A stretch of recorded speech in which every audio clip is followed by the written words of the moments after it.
case anyone's having any technical. I apologize in advance. I'm awaiting a dumpster. It hasn't come. It should have been here already. But if you see me get up, I just want to make sure it's placed in the correct driveway. Perfect. Thank you for letting us know. All right, so we'll go ahead and call the meeting to order at 1:01 on August 11th, 2025. Can I have Karen take the roll for us, please? Yes. Jen Rodriguez, Here? Dr. Cynthia Ritchie, Here. Kristen Basiaga, Here. Elsa Batista, Here. Tiffany Cowett, Here. Jennifer Delaney, I'm here. Dr. Ann Deschelle, Here. Susan Lara Fitzsimmons. It's Sarah, and I'm here. Thank you. Oh, I'm sorry, excuse me, Sarah. Oh, it's pardon. Fitzsimons also. Fitzsimons. Thank you. Thank you. Doctor, you're welcome. Dr. Rebecca Good, Here. Jenny Graves,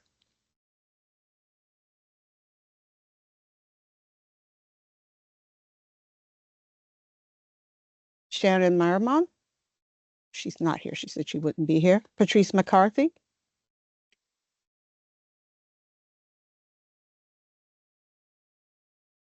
It looks like she's in the waiting room. I think she's in the lobby. She is here.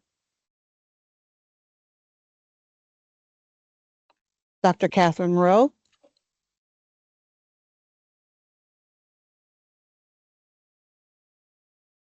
I believe she said she wouldn't be able to attend. okay. Bob Sartoris, Here. Cynthia Sonia Moyano. All right. So Jenny Also Graves. here. Margaret Gustafson. Yep. So Jenny Graves and Shannon aren't here, or are they waiting to be entered in? They're not in the lobby. Okay, perfect. All right, we will go ahead and get started. So take a moment to review the minutes that were forwarded. Are there any corrections or additions?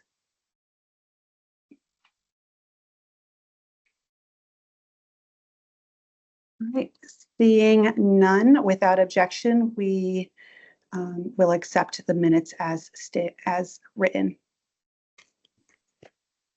All right, moving into our announcements. Karen, on policy steps? Yes. The board chair has requested an audience with the Development and Policy Committee, and that will be honored, but I have not received a confirmation as of yet in terms of what's on the agenda and at what point the representative from the board will be speaking.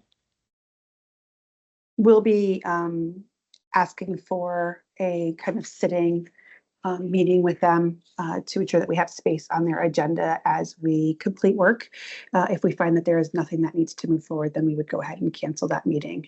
Otherwise, we would sit for that meeting. And just to, so folks understand, the work goes to the policy committee and then they kind of vet it, go through it before it goes to SBE. Should there be some concern on anything, they would send it back to us for review and have that discussion at that point. Similar to what happened with the language that we had come up with, and the policy committee created a quick meeting to kind of go over it. And I think Kristen was the one and myself in the meeting because she was the chair of that particular ad hoc and before it moved to SBE. So we wanted to have kind of a standing meeting with them. Regulatory legislative updates, do not have one at this time. We are out of session, but busily working on getting things together for our board. board process, because this is a virtual meeting today, we will be having any roll votes. So it would be Karen would call name and you would be voting for, against, or in abstention of for the virtual meetings. Karen had actually sent me a message from a statute about the meetings are typically running that way for virtual meetings. Then our timeline for regulations and annual report and statutory obligations. So Karen was explaining to you the timeline for the regulations. We can submit at any time our regulatory updates, but it would have to go to the policy committee first, obviously, then SBE to approve. Then it would go to the regulatory committee for any of the regulations that we'll be working on. Ideally, we want to get this done sooner than later, as many of these regulations are sunsetting in July of 2026. And we'll talk a bit more about that shortly.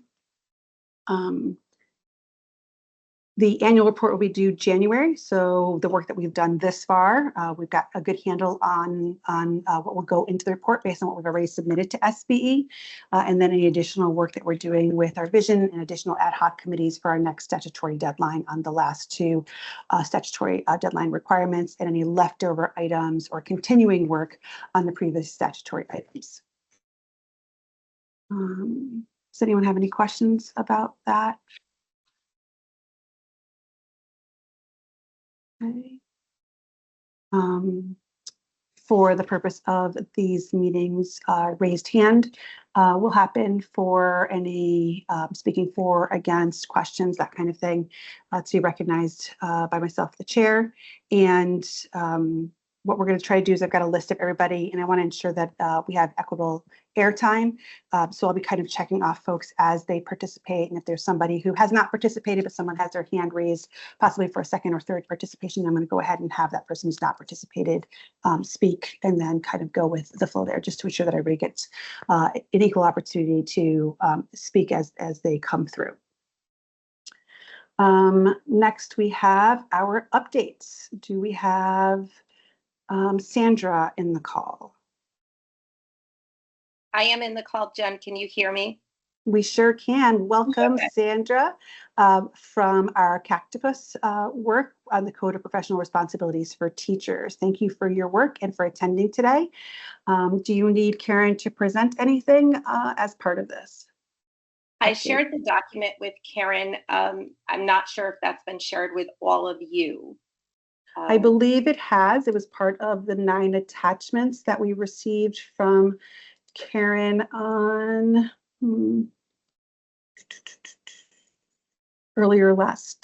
this week or earlier last week. So we do have them. So if everybody can pull that up at this time,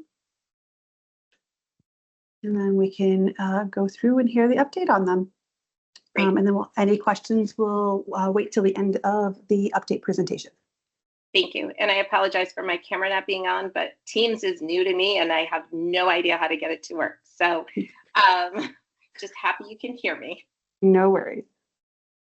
The Connecticut Advisory Council for Teacher Professional Standards, which is the council that I chair on behalf of CEA, has worked, a subcommittee of that council has worked on updating the language in the Connecticut Code of Professional Responsibility for Teachers. And one of the key changes that we made in the entire document is that we are now calling it the Connecticut Code of Professional Responsibility for Educators. We felt the term educators was far more inclusive to be able to address all of our colleagues. And the process that we used for updating the language, I'm going to back up a little bit. We met with your board and talked about the sunsetting of the language for this document as part of legislation. And we took the role of updating the language. And one of the conversations that we had as a subcommittee working on this document was we felt it was really important that this document continue to be present as a reference for educators But we felt that the language in it was outdated. And the process that we used was we took each, excuse me, each subsection and each subsection under that, and we put it into a grid and we looked at the language to see, is it language that we'd like to keep? Is it language that we'd like to revise? Or is it language that we feel should be eliminated completely?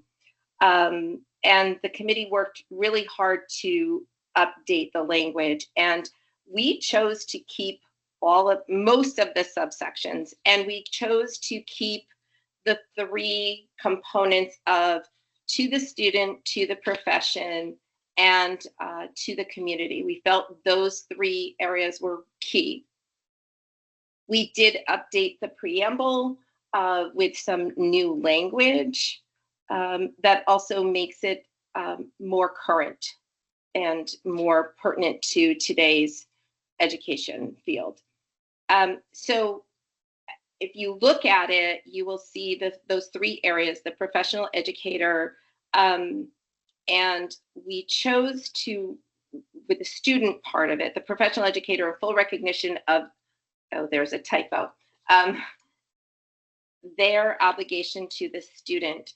And we used pronouns that were inclusive also.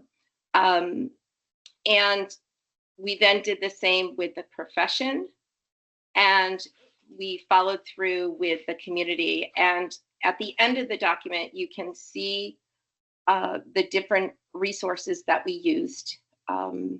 We did also use AI to refine some language of our source materials and for checking accuracy and assisting with tone and language accuracy. It was really, honestly, it was a really great process to go back to this document, which I referenced personally in meetings that I have with some of my colleagues, but to really look at the language and go back through and think about what the expectations and responsibilities are for educators.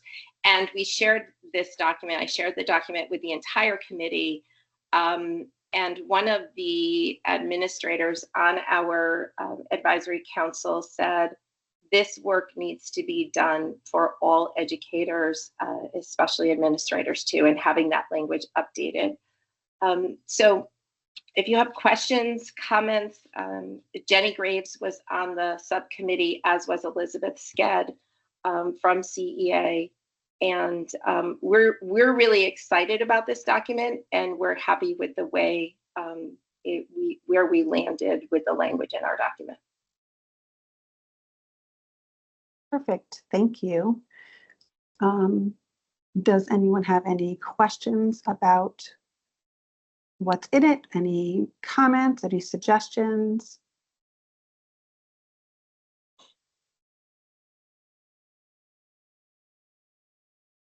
I see a comment from Julianne in the chat. Julianne, we have not.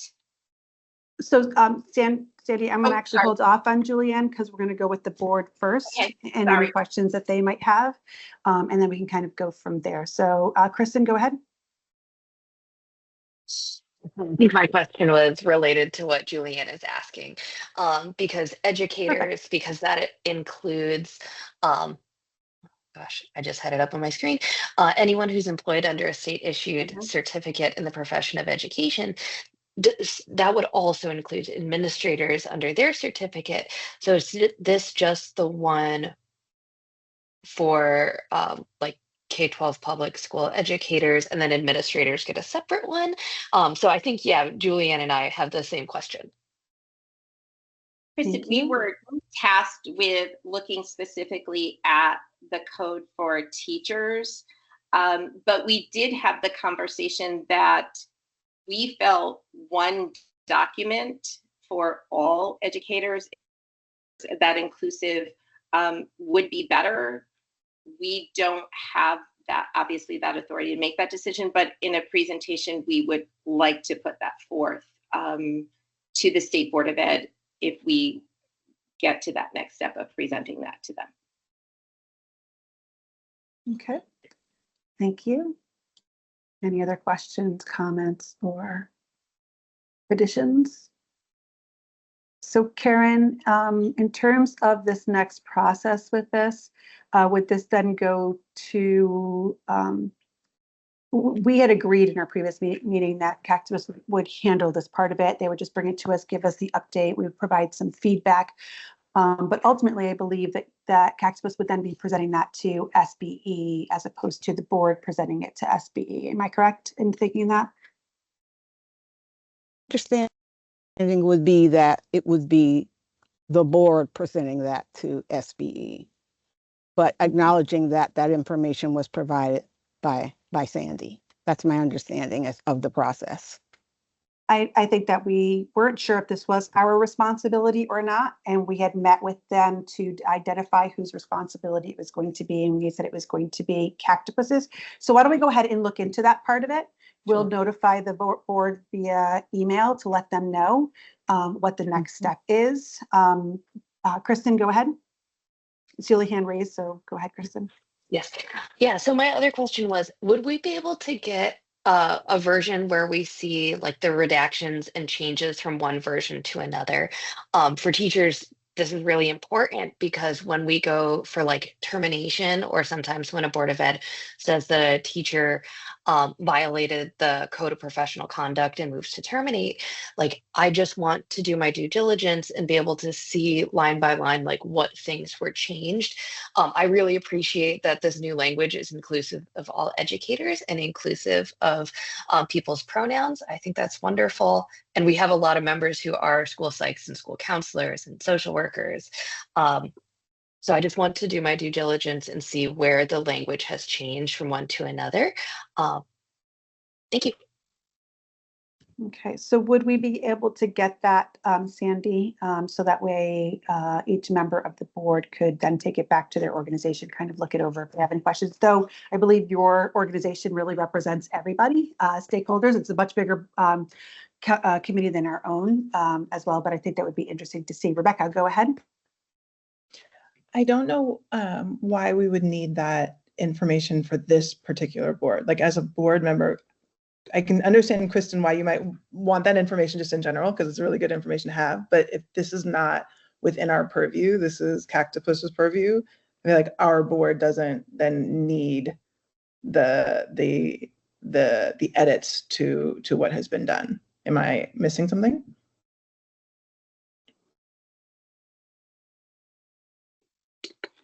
No, but I do think that anything that we would kind of put forward, it's interesting for us to kind of see the two, right?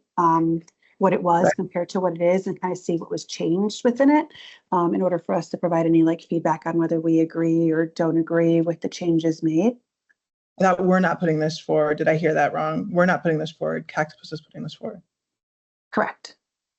But we agreed that we would provide any feedback to Cactibus, right, on the work that they've done.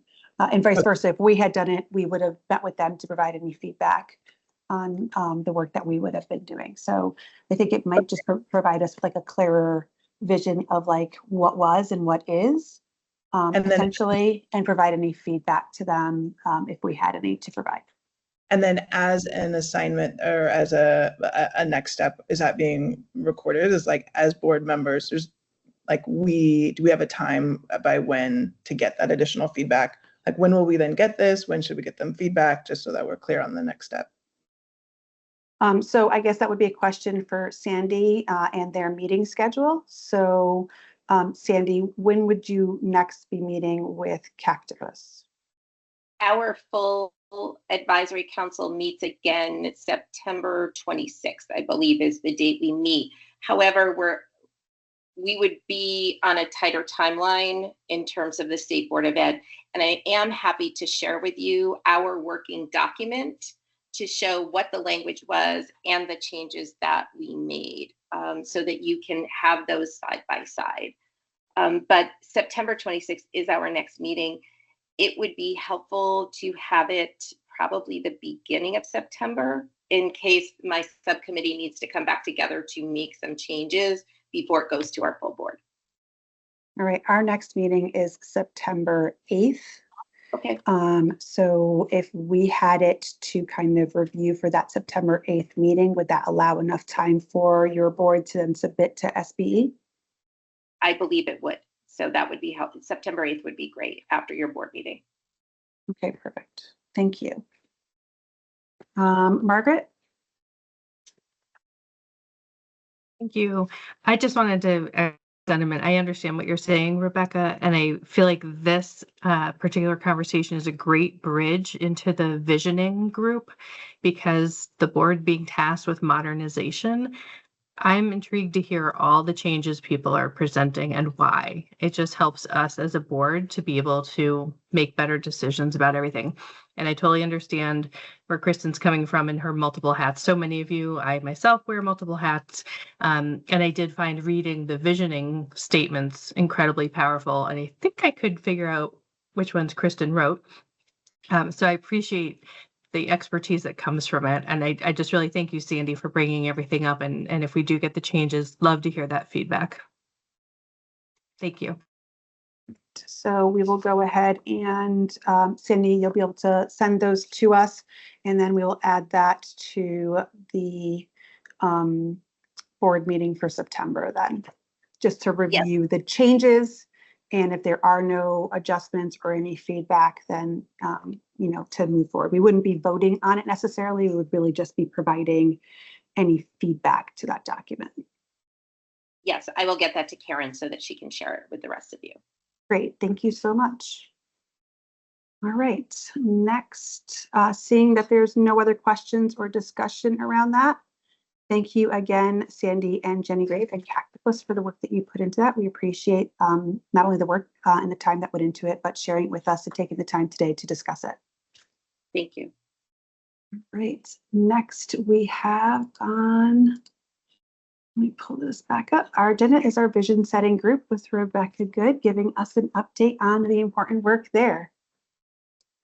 Thank you. So I would love to draw members' attention to, it's one of the 9 documents in preparation for today's meeting. It's called Sent to Cert Board Certification Board Visioning Ad Hoc Committee 7-12. And that was a presentation put together by CPRL. There's an updated one that the vision group will be looking at, that it also includes the thought exercise feedback from a portion of us that contributed to that work. Recently, Jen, Cynthia, Shannon, Anne, and I discussed the kind of educator of today and tomorrow, as you'll see in that document, as a facilitator, problem solver, collaborator, and leader. In addition, we were having a robust conversation regarding what element of the vision committee should zoom in on, like what is our purpose, given when I had originally envisioned this kind of ad hoc committee or visioning. It was for the reason of I felt that us as a larger board, we weren't going fast enough. We're not doing like the big kind of asking the bigger questions. We were really trying to check off some of the smaller and important details. And so I really am curious about the board thoughts on where the vision committee should be moving and going. When we think about, is it looking at EPP approvals, monitoring, and the oversight? And you can see in that presentation, CPRL kind of focused in on that a bit. Is it entry point processes for new educators? Is it the certification continuum for educators, which connects to retention? Is it something else? Because I don't think as an ad hoc, we're going to be able to efficiently and effectively do all of them. We need to start somewhere so that we can meet some of the deadlines that are coming up. And so I would love to hear just the board's thoughts on where we should start. I've even been grappling with thinking about how do we ensure that the graduation from an approved EPP is really a meaningful signal of readiness in and of itself. Because right now that's not what we have. And like, so where should we be going from there? So I would love to open it up to the board if you have any questions or you have a thought on some of those.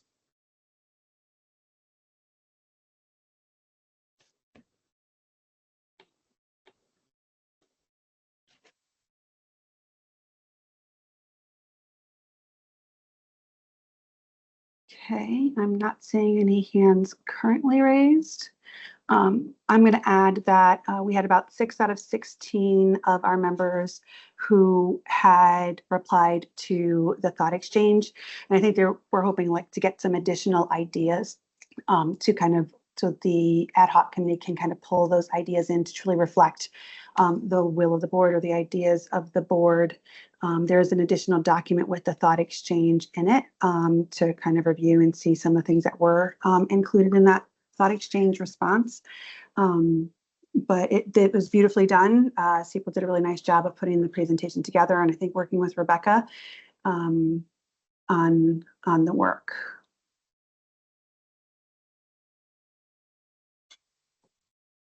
So I guess the question, if I'm understanding Rebecca, is would the ad hoc committee would like to know from the board if they should stick with vision, which I think is like slide 1, or let me see, page 5 of the slide deck, or problem solve, because they kind of broke it up into 4 parts, right? Facilitator, problem solver, collaborator, and leader, right?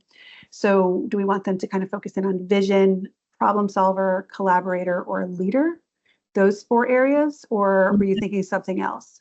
Yeah, I'm thinking something else. Should the vision ad hoc focus in on EPP approvals, monitoring, and oversight, or focus in on entry point processes for new educators, or focus in on the certification continuum for educators, which connects to kind of the retention piece of the work?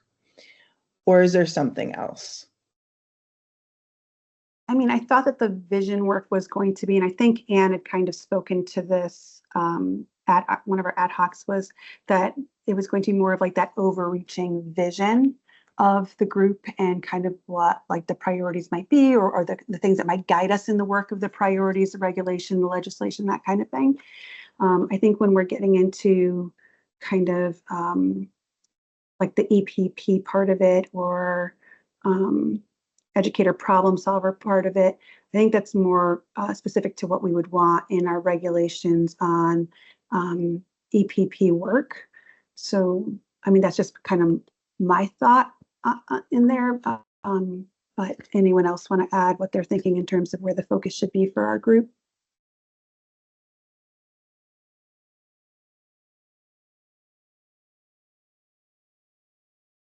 I see Kristen's hand up. Go ahead, Kristen. Yeah, so I'm looking at the later pages, like slides 17 and 18, with proposed key actions and like reporting and use of outcome data. I like that there's like a proposed timeline, and what I'm interested in is how would the vision ad hoc, how do you see this like proposed timeline working? Is that what you're asking us? Is like what we think the timeline should focus on? Just because we do have statutory obligations, and I'm worried that if we have to do like this review of all the regulations, and then also I'm just wondering like how we envision like these additional ideas kind of like fitting in to the overall mission of the board. I'm really confused. I hear Anne. Anne, do you want to go ahead? I see a big visual raised hand. Go ahead. I'm just really, I guess I'm a little confused what we're arguing here. I need some clarification because, am I on? Yeah. Yeah, I don't Yes. think we're arguing. I think we're trying to identify Not argue, wrong word. what but area our ad hoc group would like to kind of focus in on based on feedback from the board. Yes, and I see Rebecca nodding, so yes. Okay. So from the board, I can certainly send out like a quick digital survey with those 3 things and see what people's priority is for second, third, based on what Rebecca just said. But we would need everybody to participate in that. So, yeah. Yes, So I do Um, see that Scheherazade does have a hand up to help answer any questions that the board might have of the presentations. Go ahead, Scheherazade. Thank you. Hi, everyone. Good to see you. I just wanted to clarify that what's on that slide is actually things that you are required to do as a board statutorily. So it is in fact your obligations. We were just trying to connect the conversation in the ad hoc committee with what your actual upcoming obligations are. Just wanted to make that clear. And that that is a draft because where we're putting in the regulations and the work on the regulations is going to look a little bit different. So this is April's efforts to kind of like help us figure out a timeline for that plus the work of the vision committee. So yeah. All right, I don't see any additional questions or comments. So how about I send out a quick message after this, just asking people what their priorities are based on that. But I ask that everybody, participate in that quick one. So that way the vision board will have the opportunity to take that information and continue their work. Yeah, I'd just like to know before you send that out, I'd like to see that and we'll go over together. 100%, just like we did before with the questions. Absolutely, yeah. Rebecca. Yep, absolutely. All right. Margaret, go ahead. Sorry, one quick question on this. So I'm trying to still make sure I'm on the right page. So we had previously set guiding principles for our work. And now we're about to dig deep into the work. I can see you nodding, Rebecca, so I feel like I'm on track so far. So now this piece from the visioning board, is this just layering in sort of like as another guiding principle that we might have had in our list before? Is this to make sure that we have clarity and maintain this focus moving forward? I'm a little confused on how it starts to then separate out some of the work because I feel like it is overarching principles. I think right now, the way the conversations have gone, it is so wide and so robust that it's just kind of like speaking up here and not actually moving into, no, but what is the, like, what is possible?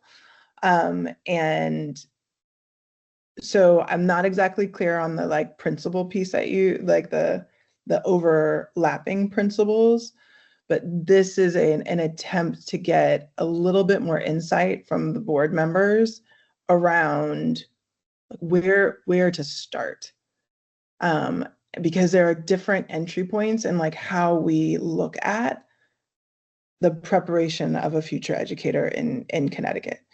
And that is lined up against a very short timeline of like things have to change because what we're currently doing is going away. And so trying to see where should then we begin to draft up recommendations for the board to review.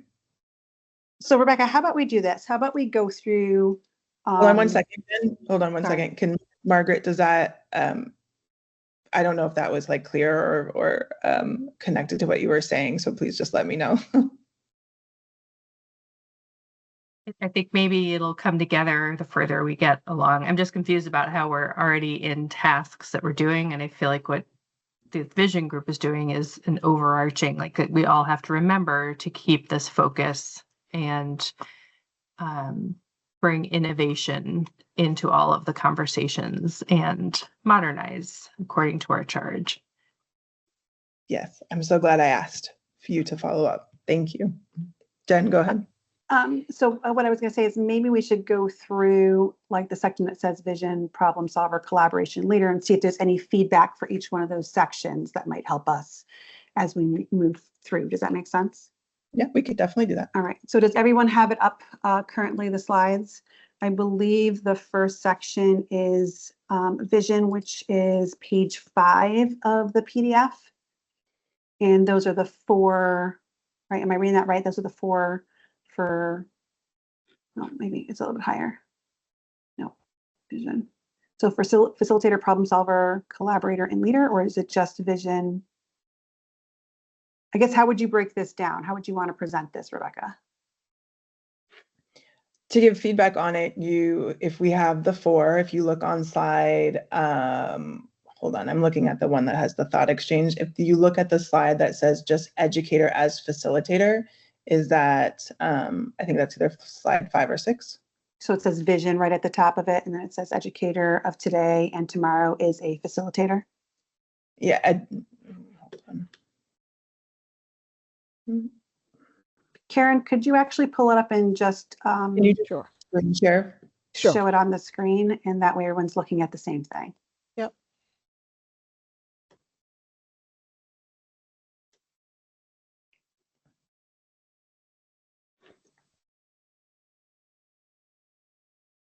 And then I think Sarah's hand's been raised if you want to. Oh, comment. sorry. Thank you. Sarah?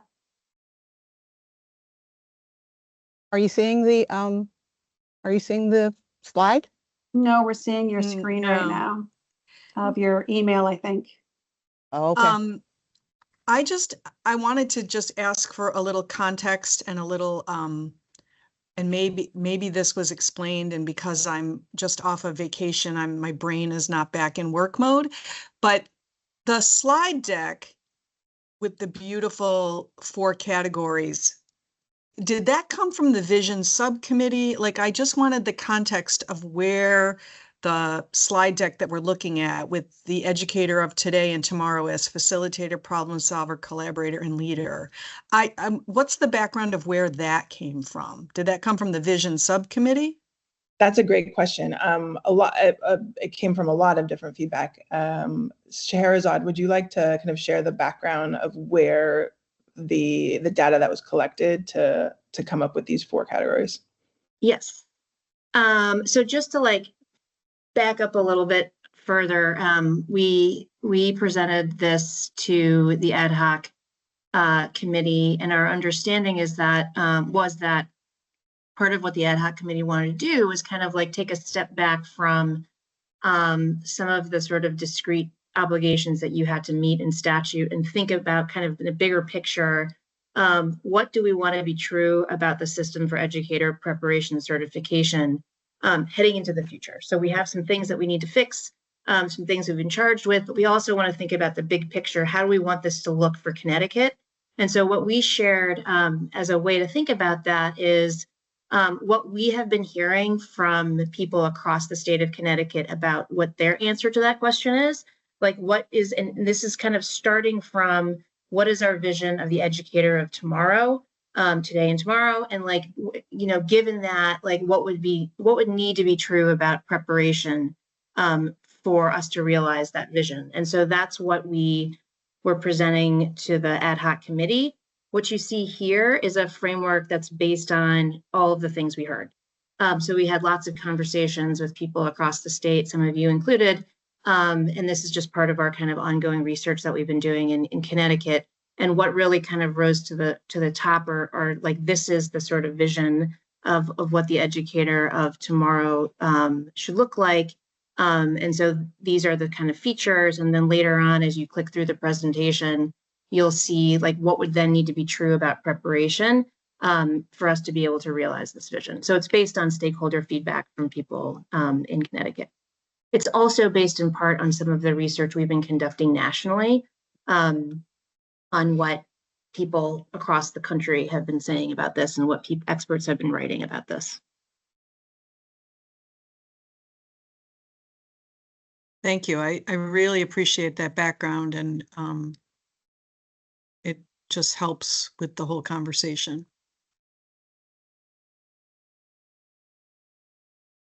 All right, so taking a look at this slide that you see on the screen there, educator of today and tomorrow is a facilitator, problem solver, collaborator, and leader. Go ahead and read through it and see if there's anything that you want to adjust or add, or any questions that you might have about that.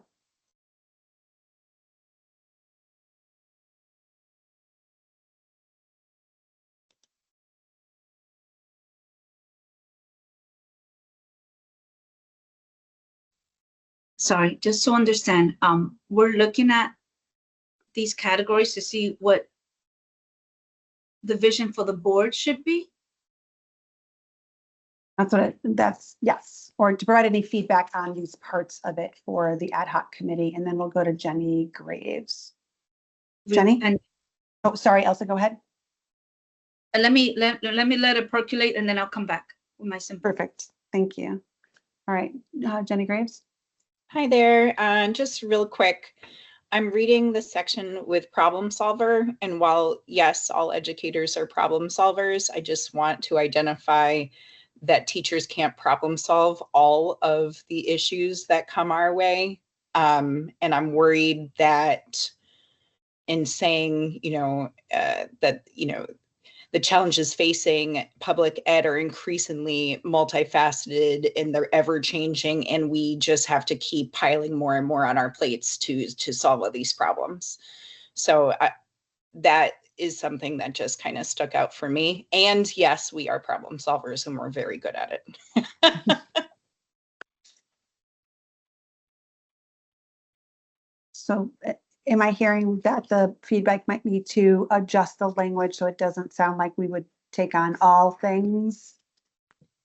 I don't know if it even needs an adjustment. That's just my initial reaction to it.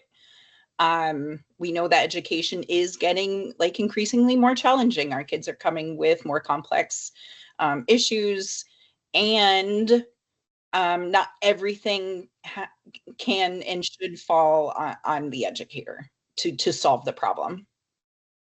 But not saying that it needs to be revised. Thank you. There was something in the chat from Margaret. Yeah, that's a great recommendation, Margaret. Just a little edit, that's all. Yeah, Do it you- says to change or update to pre-K through 12. Margaret, do you, I often use birth to 12, but do you prefer pre-K to 12? Do you have a preference? Well, since we're being specific to public education, we haven't seen infant toddler in public education. So I would say if you want to start with the pre-K, since that's where certification and the implementation are happening, I think that would be appropriate. Great, thank you. Right, Sarah, go ahead. Just following up, I think it was in the previous comment, and what I was understanding. So this is really creating a vision for our work as a board, not determining what exactly teachers, I mean, it is, but it's kind of our vision for a board to balance the checks and balances work, the check off the checklist of work that we have to do. Would that be accurate? From the vision committee? It resonates with me that as a board, yes, we need to have a clear vision of well, what is the educate, if we're going to put together all these systems, or we're going to redo systems and streamline systems, what is the vision for the educator of today and tomorrow? And then now let's build the processes and systems to match that are much more streamlined and modernized. So if I am saying it back to you in a similar way, then yes, that does resonate. But if I'm saying something different, then maybe not. No, and that helps me, but I may see it differently, because I then see putting problem solver in as actually honoring the work of a teacher. So I just saw it a little differently. I think it's a good phrase to have, a good component of what an educator is, because I think it really recognizes the work that they have to do. That's just my comment. Right, thank you for speaking in support. Jen Delaney. Everybody, happy summer. So I really loved this presentation. It was really helpful to see what's been going on in the committee. And I keep going back and forth between my two, I guess you could say, favorites. They're all great, but would be facilitator and collaborator, because, and I like the idea of what you said, Jen, about sending something out where we kind of rank our top interests, because I keep going back and forth because we're actually, I think especially in my program, because they're only learning for 8 months and they get to the classroom so quickly for their student teaching, that we really focus very hard on that facilitator piece, because we have all these modern updates where kids can have access to facts at their fingertips, and use all these tools to support the synthesis of their work.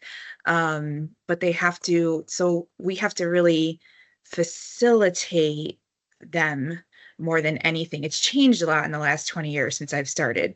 But then also we can't solve all the problems, and we can't do that work without collaboration.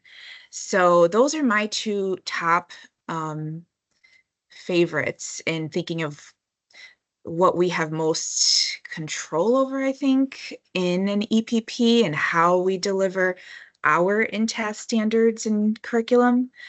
So those are my votes at the current moment, just my thoughts. Thank you. Cynthia? Yeah, I'm trying to wrap my head around all of this. I'm processing. But so my question is for the CPRO folks. I heard you say that you gathered input as well as national research. And is that this become like a shared definition of what a modern educator is today and in tomorrow's context? Is that what we're looking at when we're thinking about vision, or are we looking at like core values that remain constant while the profession continues to change and evolve? I just want to make sure I'm understanding. Yes, that's a great question. I think it's more the first thing you said. So it's like, Okay. what needs to be true about educators, and therefore down the line, you'll see in other slides, what needs to be true about preparation as a result. And just to say, like, the reason we're kind of focused on preparation and certification too is because that's what is within your purview as a board. Like, obviously there's other things that, for example, have to do with like the structure of the school day and things like that, that would sort of have an impact on, how educators are operating. That's not necessarily something that you have within your authority to address as a board. So we were focused on preparation here for that reason, because that is within your authority to address. That's helpful. Okay, thank you. All right. Are there any other discussion on this particular slide in terms of facilitator, problem solver, collaborator, or leader? All right. Oh, sorry, is there? Oh, there you go, Anne. Go ahead. Thanks. I just have a little concern of sort of voting which we want to work on, because I don't see these as being mutually exclusive or that we need to sort of focus on one or the other. I really, again, my feeling was in working on the ad hoc committee that this is a foundational guideline, but then decisions that we make about how to, what regulations, what kinds of things are we going to add, or guidelines are we going to have to certify teachers, these become sort of the foundation, but I can't do one without the other. I'm worried about sort of, I think we saw them as interdependent, that's all. And I can see from an EPP being able to say, okay, so every teacher going into the profession should have some preparation in how to do successful collaboration or whatever. But that also requires, like Jen said, facilitation. You're just not going to be able to sort of. Am I misunderstanding the vote? No, and the vote is for something, it's a little bit different. Yeah, it's not that. We're not voting on these 4 particular areas. We'll be voting on which one of the overall ones we want to focus in on as an ad hoc. So right now we're just looking at vision, and then we're going to slide down and look at the other ones as well. Okay. Well, I have a different, and you're correct. In our ad hoc meeting, these were the overarching, like, right. It's not voting between facilitator and collaborator. It's like, no, we're saying, these are 4, and what must be true, as Scheherazade said, what must be true about certification and educator preparation to ensure this that happens. future. And Okay. so what I'm hoping to get feedback on from the larger board is, so, I mean, there's a lot of different ways to go. We can go certification, we can Right. say like PP, like where should we begin there so that what's most time The sensitive? entry, right, The entry point, yeah. right, okay, Yeah. all right, thank you. I'm Yes. sorry. No, I'm glad you clarified. It was getting confusing there.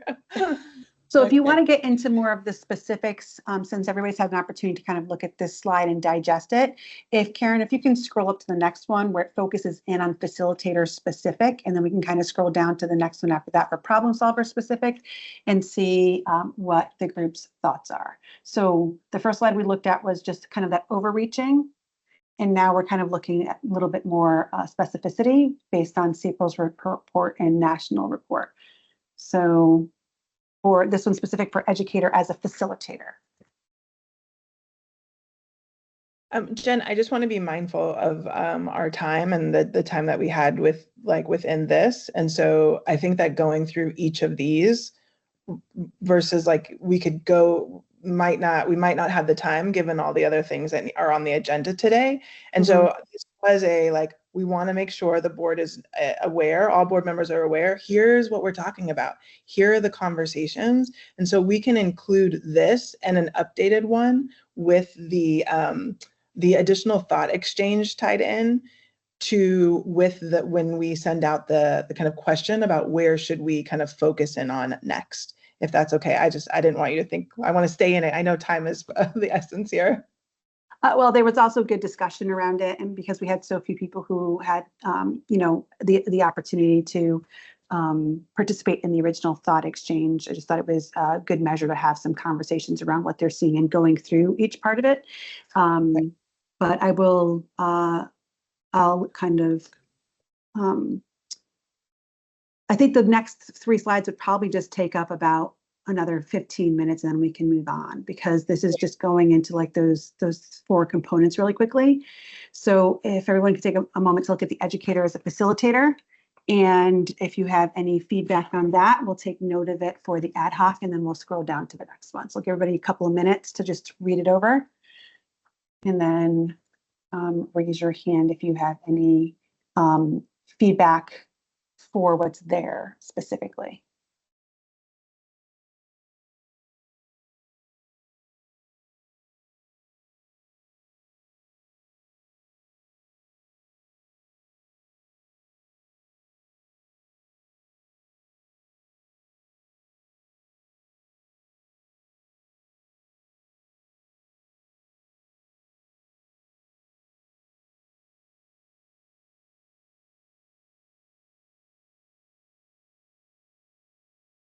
Is there any feedback on the CAPL research or national research before we go down to the next one?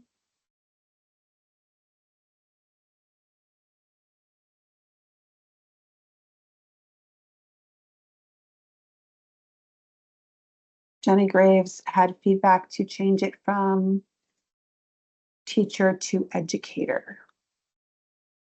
I think these are quotes that were pulled from research, and that's why it might say teacher in there.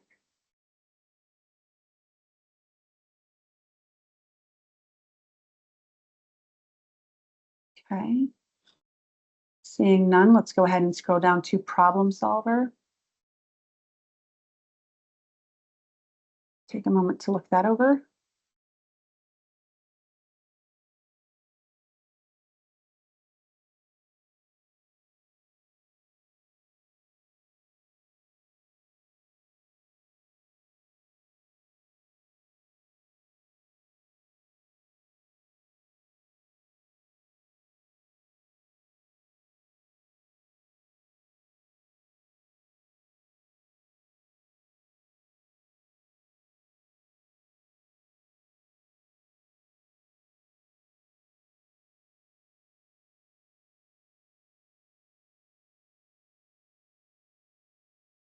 Right, is there any additional thoughts on this particular part of it?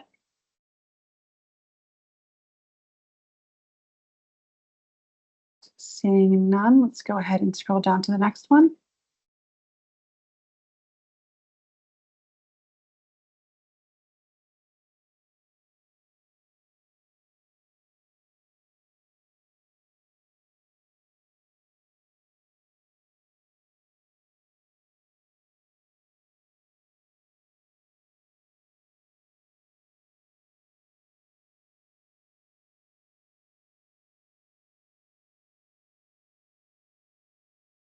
I see that Kristen has her hand raised. Go ahead, Kristen.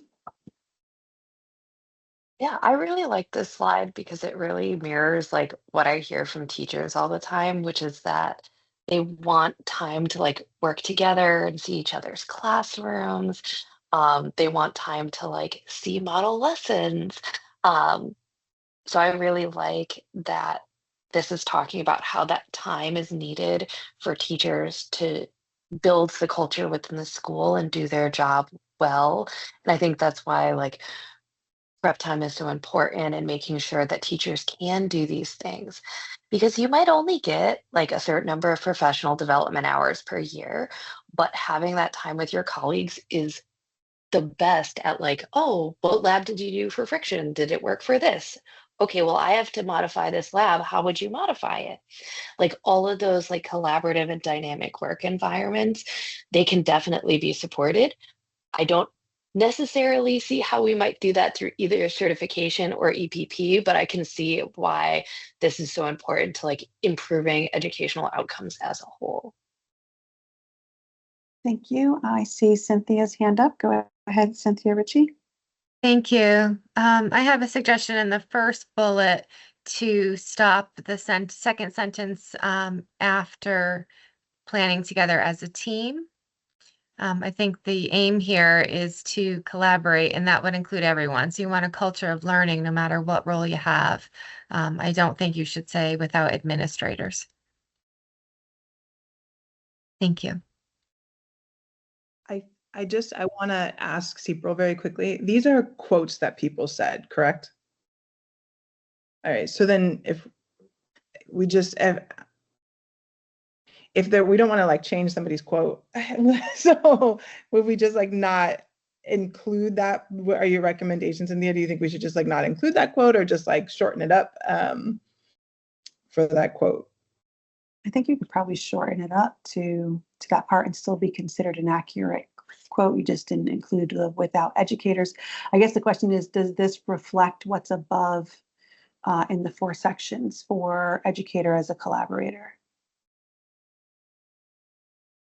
Because I think this was kind of justifying what's above, right? Yeah. Like this is the research that justified what was above.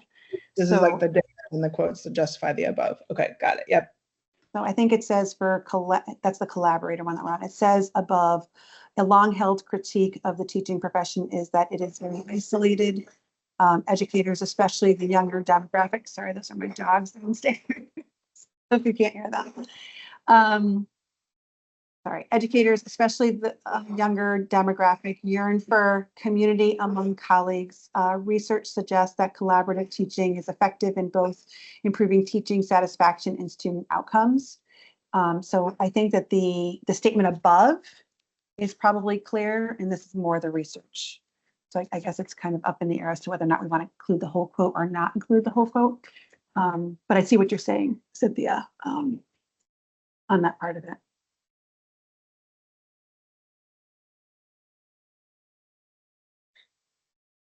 All right, Jen Delaney, go ahead. Hi, I'm not sure where this fits in, but when I'm thinking about what we're doing at the EPP and how we're helping our teacher candidates understand their role in the larger scope of a school or a school district, and teaching them how you can avoid working in a silo and how you can reach out to others and collaborate. I call it the hidden curriculum. We partnered with CEA last year, and we're continuing that partnership because, again, it's just so fast in our program. Before you know it, they're hitting schools, and a lot of them are in a DSAP, but while they're learning, and so many are career changers, and they haven't worked in the school system, or things are really different when they were in school, or maybe they never worked in a politicized or unionized environment, things like that.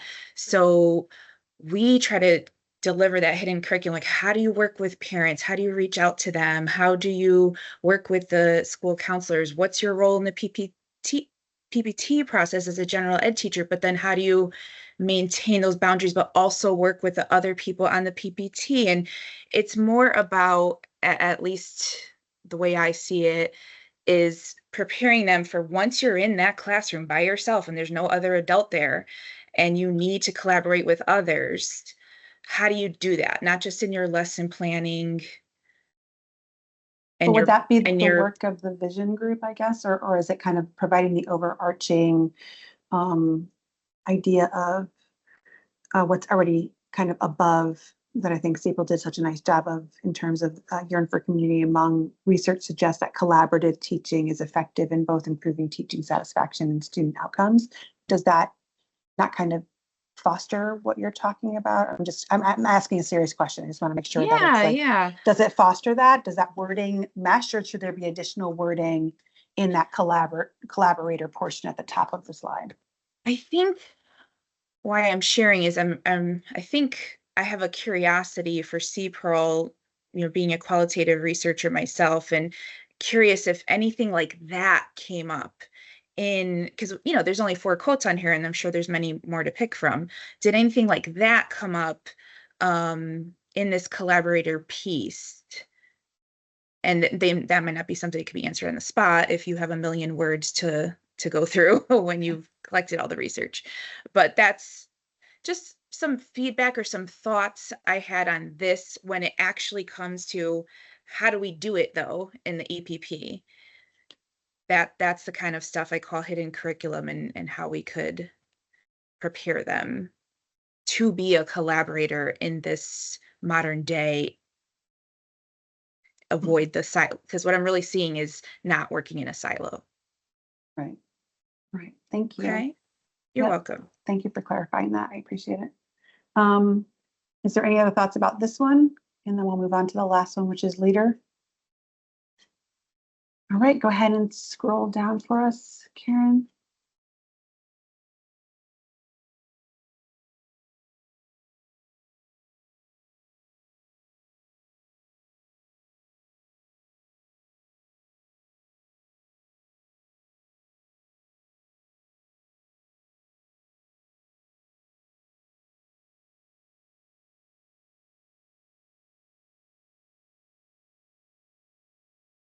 Any thoughts on these quotes?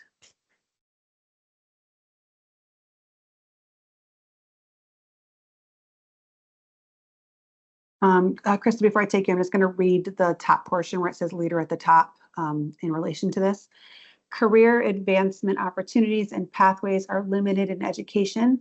Educators want to be afforded varied, non-traditional opportunities to lead, both in and outside of classrooms. Evidence makes clear such opportunities boost educator well-being and school improvement, is what's listed there. All right, go ahead, Kristen. Yeah, I think this was great to include because, like, with the quote from 2025, a lot of the paths that teachers see as the way to like advance their career, most of them involve leaving the classroom or something where they're suddenly the evaluator for their peers. So it's nice to see like recognition that there's a want among educators to advance their careers, become a leader, but still continue being a teacher. So I think this was great to include. And I think it's telling that 2 different EPP leaders both mentioned the same thing, that we have a whole department in my school where I think something like 25 out of 30 members have 092s.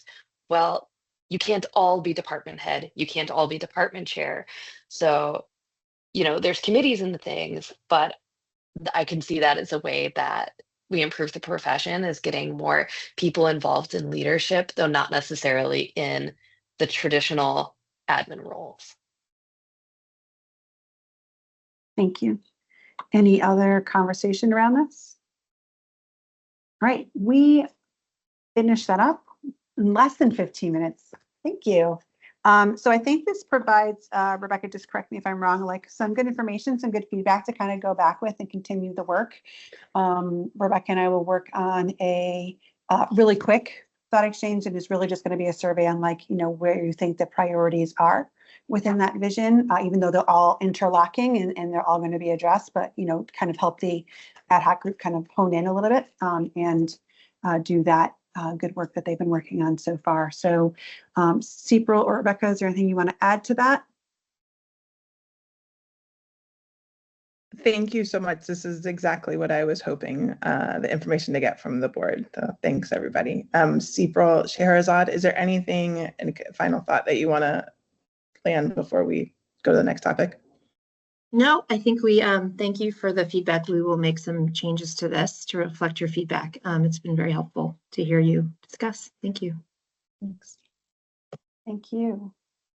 All right, continuing on, we have timelines for regulations and statutory obligations and sunsetting regulations, then waiver pilot satisfied minimum content knowledge continued work. So in terms of the timeline for the regulations, we have quite a few sunsetting regulations that we're going to be starting the work on. Just as we've done with any of our statutory obligations, I'll be setting up an ad hoc group that will be digging in deeper. But to help them with that work, I wanted to take a look at some of the regulations that are already in there. SDE has done an amazing job of gathering all of those sunsetting regs and going through them and kind of, putting them into quick categories for us to start digesting because it's a lot to go through and start to work on with some notes there.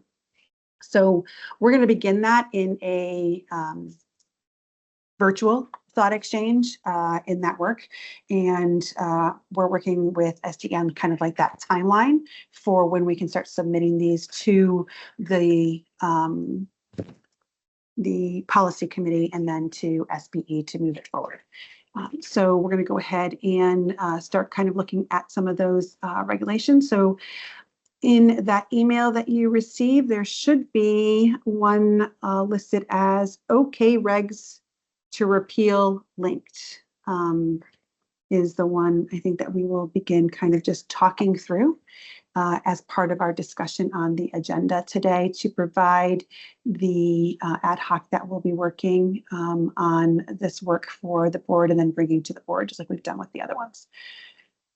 So if you can pull that one up, I believe they're hyperlinked. Thank you, Karen, for working with STE to, in collaboration to set this up and to hyperlink everything and go through these and make it a little bit easier for us to digest as a board. So I think the first one is 10-145D 401C, someone who has served in the same APCEP since 1980 may remain employed without an appropriate certification. So the notes to consider are, it is unlikely that someone who was serving in 1980 is still serving in this position in 2025. So if you take a moment to kind of pull it up and just put eyes to it.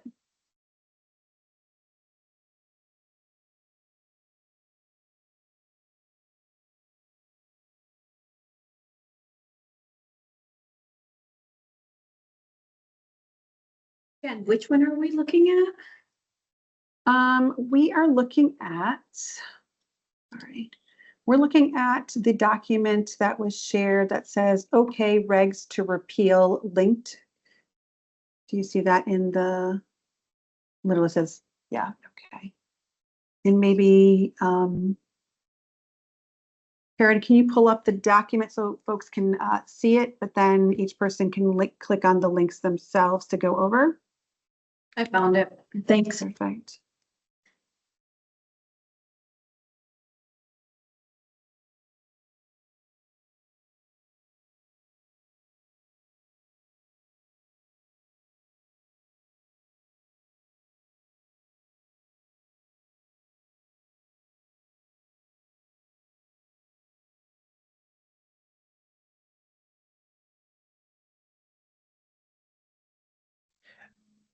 Jen, I just have a question.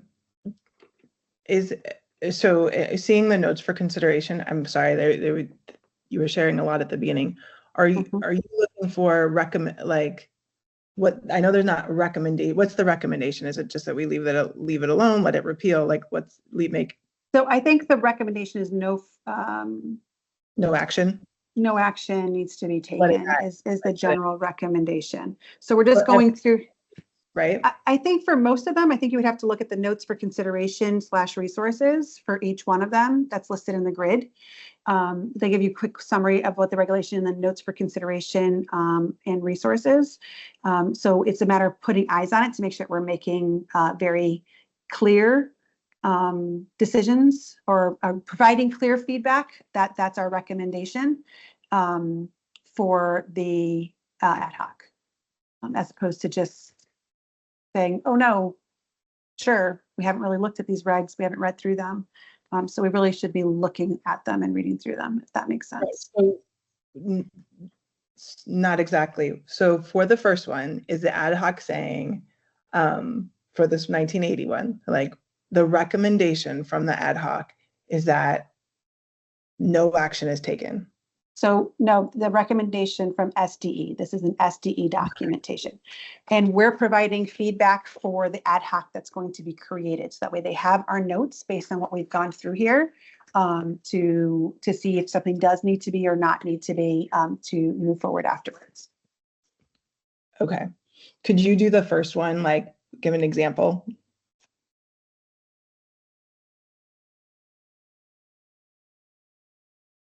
Did I do the first one? Give someone who has Like- served in the same SEP since 1980 may remain employed without inappropriate certification.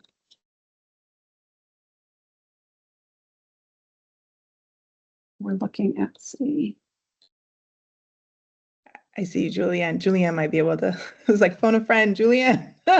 I'm trying like, to I'll- read through it as we're on here. I'll So jump in, but I didn't know. go ahead, so Julianne. when we created this document, there were a long list, and some of them we looked at and we're like, some of them I think are these are all slated to be repealed, and so we were like, which ones are slated to be repealed? They were like, okay, we don't care. So the first one was, there's something in regulation that says if you've been working in one of the approved private special ed programs since 1980, you weren't certified at the time, but it allowed you to continue there. And that's slated to be repealed. And our thought was, sure, why not? Because I don't think there's anyone who was working in 1980 who's still, like, I don't think if you repeal it, it's not going to impact anyone, you know? And so that was, so this little literally section C at are the ones that bottom. are like, it's okay to repeal them. Like there's one, the next one is coaching requirements from 1998 to 1999. Why not repeal them? All that talks about is something that happened from 1998 to 1999. If you get rid of it, it's not going to hurt anybody. It's not going to help. It's going to have no impact. It's just streamlining the regs by removing it. Wonderful. So SDE's recommendation for this list of regulations is that we allow it to repeal.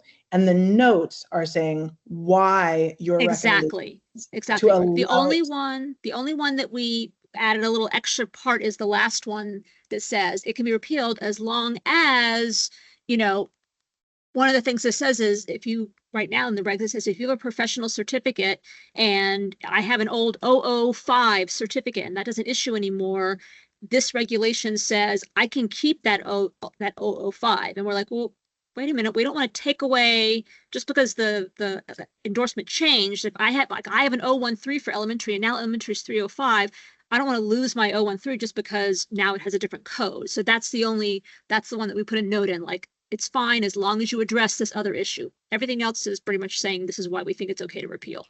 Okay, so if we as a board member, like, say, no, I don't think this should be repealed, we're actually like disagreeing with what SDE has already like reviewed and said, no, we're okay with this being repealed. This is how we would make that go forward. So the list of ones to be repealed, to be honest, I was in part of the council with you. I don't even know where the list of repealed regs came from. I don't know who decided which ones are going to be repealed. And when we looked at them, we're like, okay, this makes sense, but why would you, like, one of them is to repeal that you should submit an application. I'm like, why would you repeal that? Like, some of them didn't make any sense. And so that's what we tried to break them down into, okay, these are slated for repeal. That's okay. You know, we try to put priority, like, you should think. Now you can look at it individually and be like, no, I don't want that repealed. I'm going to change that. That's up to you. But we're just kind of weighing in on our thoughts are this section is not going to hurt anybody if it gets repealed. You know, no harm, no foul. If you want to let it go and just be repealed, then good. Right. And part of our stewardship is looking at the actual language and making sure that we're in alignment with what's being suggested. I saw Lauren. Go ahead, Lauren. Oh, yeah. I just wanted to add to what Julianne was saying, just sort of from a high level, on that PA 2441 at the bottom of the legislation was a list of like 100 different individual regulations. So we tried to chunk it out, and this is the ones that when we looked at seem like will have no negative impact. Now, to Julianne's point, you all may look at it and maybe you want to change your mind, but the perfect example is the coaching requirements from 1998 to 1999. So if that's sunset July 1, 2026, it has no bearing on anything because it was already de facto in 1999, whereas the other list is inherently more complicated because those are all of the regulations that will require a lot of thought on the part of the board to determine, what will replace them. So this was sort of like, what's the easy lift to say, if these get sunset July 1, 2026, you all can breathe, whereas the other ones are going to require You don't need to quite a bit rewrite these more and put them attention. back in again. It's But that being said, it's great that they're all linked because perhaps as board members, you might see something and disagree. But we just wanted to provide an individual summary so that it made it easier to think about. Perfect. Just as a quick reminder, as part of these discussions to ensure that we're kind of moving them forward, we're waiting to be recognized to ensure that everybody's getting an equal amount of time too. And I appreciate anyone who's telling me that someone has got their hand raised that maybe I didn't notice because I'm also trying to read while we're doing this work as well. So thank you. All right, so that was the first one. If we want to go through and, Julie and Lauren, provide any insight that anybody might have on these. And then I think the general recommendation to the ad hoc is going to be to follow SDE's recommendation on these particular ones. They don't need to be replaced or what have you. So coaching requirements from 1998 to 1999. I think you just spoke to that, Lauren, or was it Julie? both. Right. Does anyone have any questions about that one? Okay, and then certificate of eligibility, already obsolete, stopped being used in 1998. I think the board might be all set with that one as well. Coaching, I'm sorry, I'm trying to read them at the same time. Provisional educator certification, Public Act 2441 got rid of the provisional, so that isn't of concern. Coaching requirements from 1998 to 1999. I think, I don't know who. Same thing was in there twice. Okay, thank you. Then the next one is allow for adult educators certification with testing deferral. Testing is not required for adult education endorsements. I keep hearing somebody's background. I'm not sure who it is. I'm not sure if they're like trying to talk to us or not. So I keep looking back over and pausing. Thank you. So requirement for provisional 102, Public Act provisional certs are no longer issued. The next one is conditions and requirements for professional certification requirement and maintaining a professional certification and professional development requirements. 2441 statute in place that addresses this regulation. And then cross endorsement maybe less. Limited allowance for educator certification in early childhood to teach elementary grades. When you say the DSAP pathway to cross endorsement might be utilized, can you speak a little bit more to that, Lauren or Julie? So there's a specific form that you can apply for an extension. You have an early childhood and you want to be able to teach up to grade 6. And there was a special form that you could actually do just for that particular request. And no one ever uses it. If they want to get that extension, they apply for a DSAP. So we had two pathways to do the exact same thing. And we're like, well, then why get rid of the one that's just specific to this? Because it already can be covered under DSAP. Okay, thank you. Kristen, go ahead. Now that the certification for elementary has kind of expanded its limits and now goes pre-K, I think it goes pre-K 6 now. Does that also provide like an alternate pathway and, give another way that this regulation is okay to be repealed? This one was specifically if you have early childhood, if I have 112 or 113 and I want somebody to teach up to grade 6, it was going to let me move from, grade 3 up to 6. And so we can do that with the DSAP. That's why it didn't go down. It just went up to grade 6. But you can do a DSAP by doing that as well. Thank you. Thank you. Any others? All right. Identifies elementary as grades 1 through 6. That's been changed to pre-K through 6. Requirements for professional 102. Statute is in place to address the regulation. And then requirements for professional certification in endorsement areas. Oh, I'm sorry, Jen Delaney, go ahead. Sorry, something just came to mind. A few ones ago that Julianne was chatting about with the DSAP cross endorsement. I need help remembering, please. Someone might know off the top of their head. There's a connection with being in a DSAP and Teachers Retirement Board. I believe it is that if you are working under DSAP, those months you're under that DSAP do not count toward Teachers Retirement Board. They do. They do? Okay. Thank you, because I was thinking the opposite and I'm like, wait a second, if they're not counting, then we maybe should rethink that one. Okay. Kristen, Thank do you have you. more to share on that? Kristen? Oh, I was thinking that, Jen, you might be confusing it with tenure. I think there's a tenure thing that if you're under a DSAP, that those don't count towards tenure, but they do count towards retirement, and it's thanks. really helpful that it does.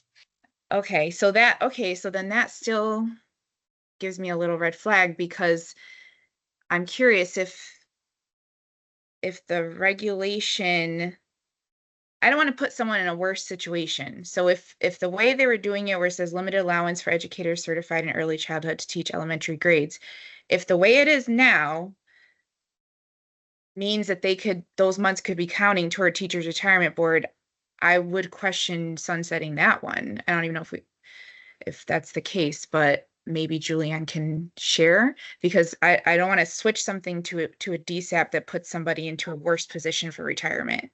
Because then it doesn't harm, like, it's not that we're saying you should or shouldn't. We're just saying this is one that you probably don't have to worry about, because already you're going to have all these regulations. They're already set. They're going to be in. So either in between now and July, you have to either replace them with something new or push back and be like, wait, we want to keep this one. So you could, and again, you can keep it if you want. All we're saying is you don't have to keep it, because there's another way to put them in that same position. But again, this is entirely, like, these are ones that are already slated. They're going to be gone. And if you want to keep it for some reason, then that's something you're going to have to take up as a board. Wait, put this back or rewrite it or rewrite. Yeah. So the question I have is, if the way it is now, I understand there'll be sunset, but maybe there's a way we could reword it. If someone's using that right now, are those months counting toward Teachers Retirement Board? Or, tenure? So what we can do, that's my question. That's a great question. So what I'm going to do is, for the ad hoc, I'm writing down the timestamp of 2/24 so that we can go back and review this question and see if we want to make an adjustment or a different recommendation for the board. Yeah, Karen, your email is public right now? Correct. Just FYI. Okay. Someone requested the docs. I'm sorry, Jen. Someone requested documents. I was trying to get those over to. Oh yeah, I just wanted to make sure you knew it was showing. Okay. Fine, thank you. You're welcome. So I will put that in here for the ad hoc to kind of review with the questions that you have there about that to take into consideration. Rebecca, I see that your hand is raised. Go ahead. Just a recommendation for the ad hoc. All of these are already sunset. Like I don't know why it feels like we're relitigating, like, and going through one by one. They're already sunset, and like there's reasons and rationale behind those. And so at this point, like, and if we now go backwards to like, let's go back and look through it all again, that's taking away from the time that we're supposed to be building the like new thing in the future. So I would hope we would just like move forward instead of kind of going back to something that's already done. This is already sunset. Thank you. Julianne? I was just going to say, we can also have them run a report to see how many people actually have used this extension. Like I said, I wouldn't be surprised if we run a report and they say no one's done it for years. So I don't think people use it. Okay. But again, we can check on that. Thank you. And then Jen, is there anything else that you wanted to add? Yeah, I just want to say I agree with that comment. It's just, I think sometimes when you're in the role versus legislating, that could be something people didn't think about, right? And so that was one that I was concerned about. But yeah, if nobody ever uses it, that's fine. Because the whole point of a DSAP is to help people get into the position. But that is a drawback to it, and it can keep people from filling that position that we need filled. So Thank you. All right, so we were up to 145D 484 requirements for professional 102. Moving to the last one there, requirements for professional certification in endorsement areas that are no longer available. This can be repealed as long as 10-145D 608, allowing certification with endorsements that are no longer available to remain valid, is addressed. So that would be the work of the ad hoc to kind of talk about that portion of it. So I think what it sounds like is, with the exception of 10-145D 419 to just talk about with the ad hoc, and 10-145D 609 to be addressed, the rest of those components, the board's suggestion is just allow them to be repealed as is. Kristen, go ahead. Okay, just for me, I want to recap. So in Public Act 2441, there's a big list of regulations that are sunset, and they will sunset in 2026.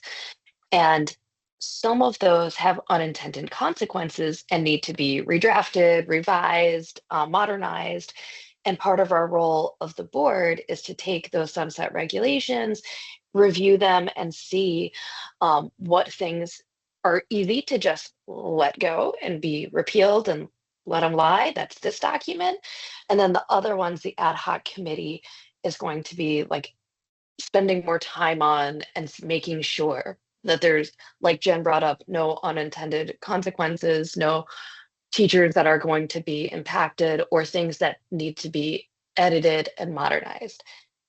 Am I correct that that's what we're working on right now? Correct. Thank you. Thank you. Rebecca?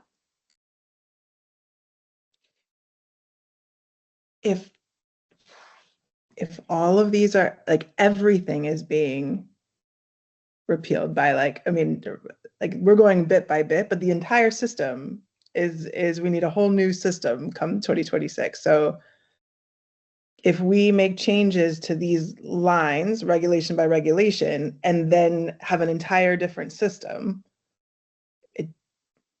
this does not seem to be the most efficient and streamlined way. But maybe I'm not understanding what you're saying, Kristen. All right, thank you.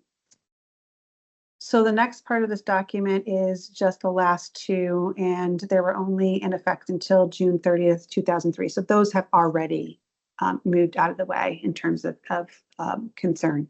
So I just want to make sure to kind of get the ad hoc up and running and moving forward on the regulation repeal and review of all regulations, that the one that Jen brought up, and then that last one ending in 609 are the only ones that we want to kind of maybe look a little bit more into, but the other ones we're okay with not rewriting, with not re-adding, with not, that's the feedback that we're providing to the ad hoc, correct?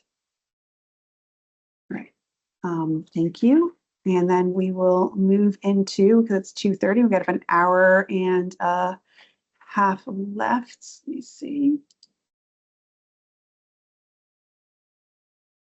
The other ones that we have in there, sorry, pull them up Rebecca, when I think we get to the next documents, it'll clarify a little better what your concern was. Yeah, so Karen, can you pull up the urgent repealed regulations?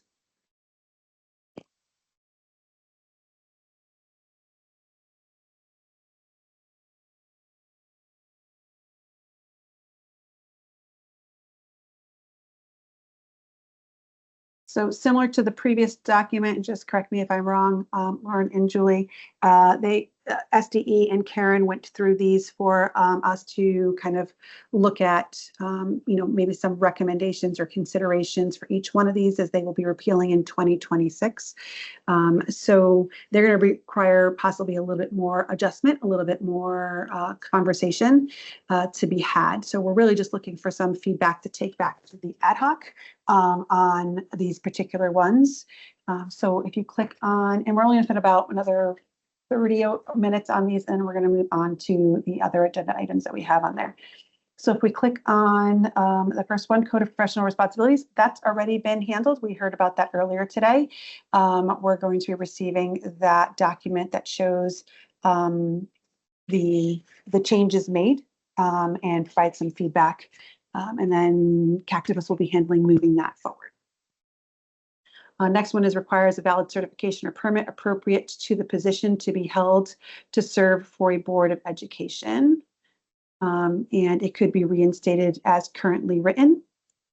So if you go ahead and click on that one and review it for a moment, we are looking specifically at A of that one. So 401A. So this is one of those ones that we said, well, why would you repeal this? All it says is you need a certificate, appropriate certificate to work for in a district. So was that an oops, or do you really want to say you don't need a certificate to teach? These are things like that. Like, I don't think that was an application needs to be submitted.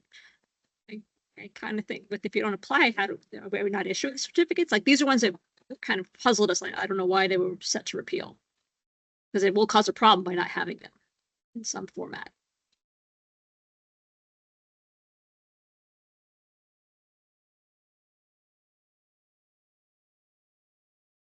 Does anyone have any feedback on that particular one?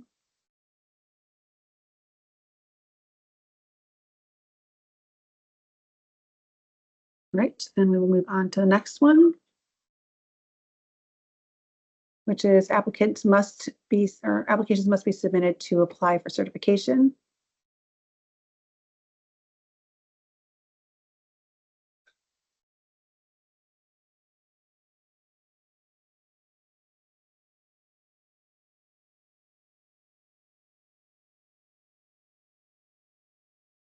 Does anyone have any concern about that one or wish to speak to it? All right, move to the next one then. An applicant review fee must be submitted. 403B.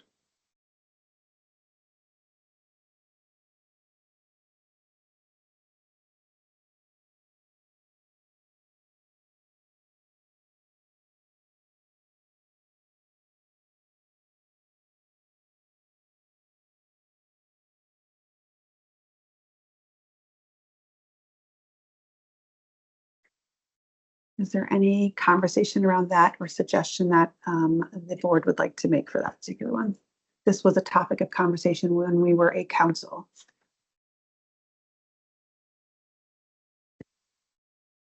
I think the suggestion, Margaret, go ahead.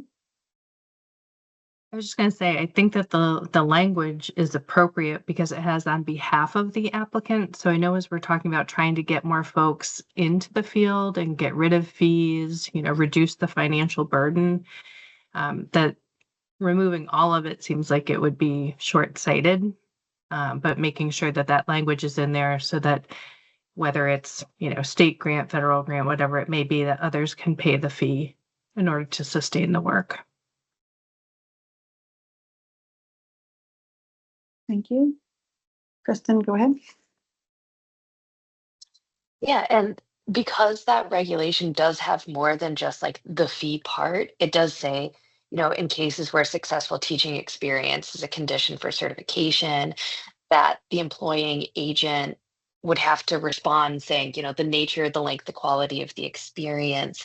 And I think those little subparts of 403B, they all look like they make sense to keep. And as it was said, with flexible enough language that, if an applicant paid fee disappears in the future, but grants are used to pay that, that the flexibility is still there. Thank you. Anyone else? Lauren, go ahead.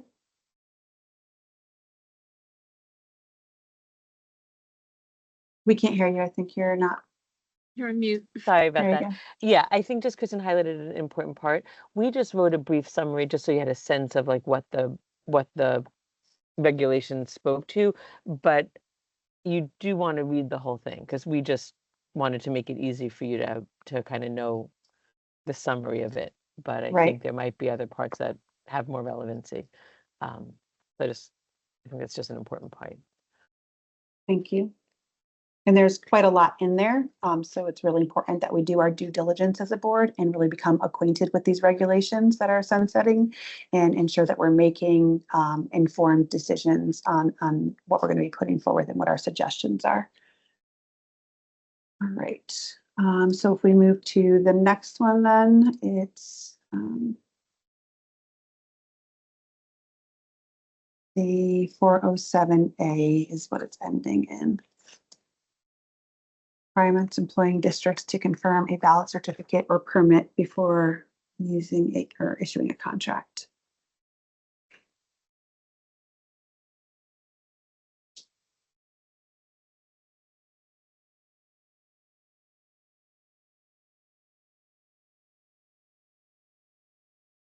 Does anyone have any concern about that particular one? It's really just the one line for A. Seeing none, we will move to 407B. Same statute, just B. So this starts with supervise.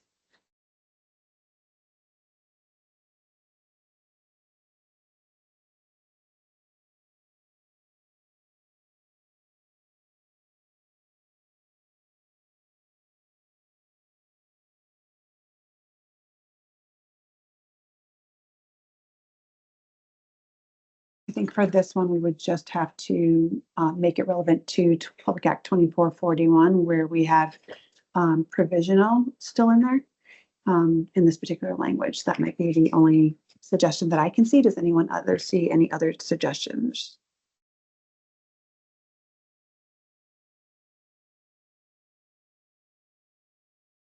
Right. The next one is going to be same one, but D. Yep, D. Beginning with the word submit.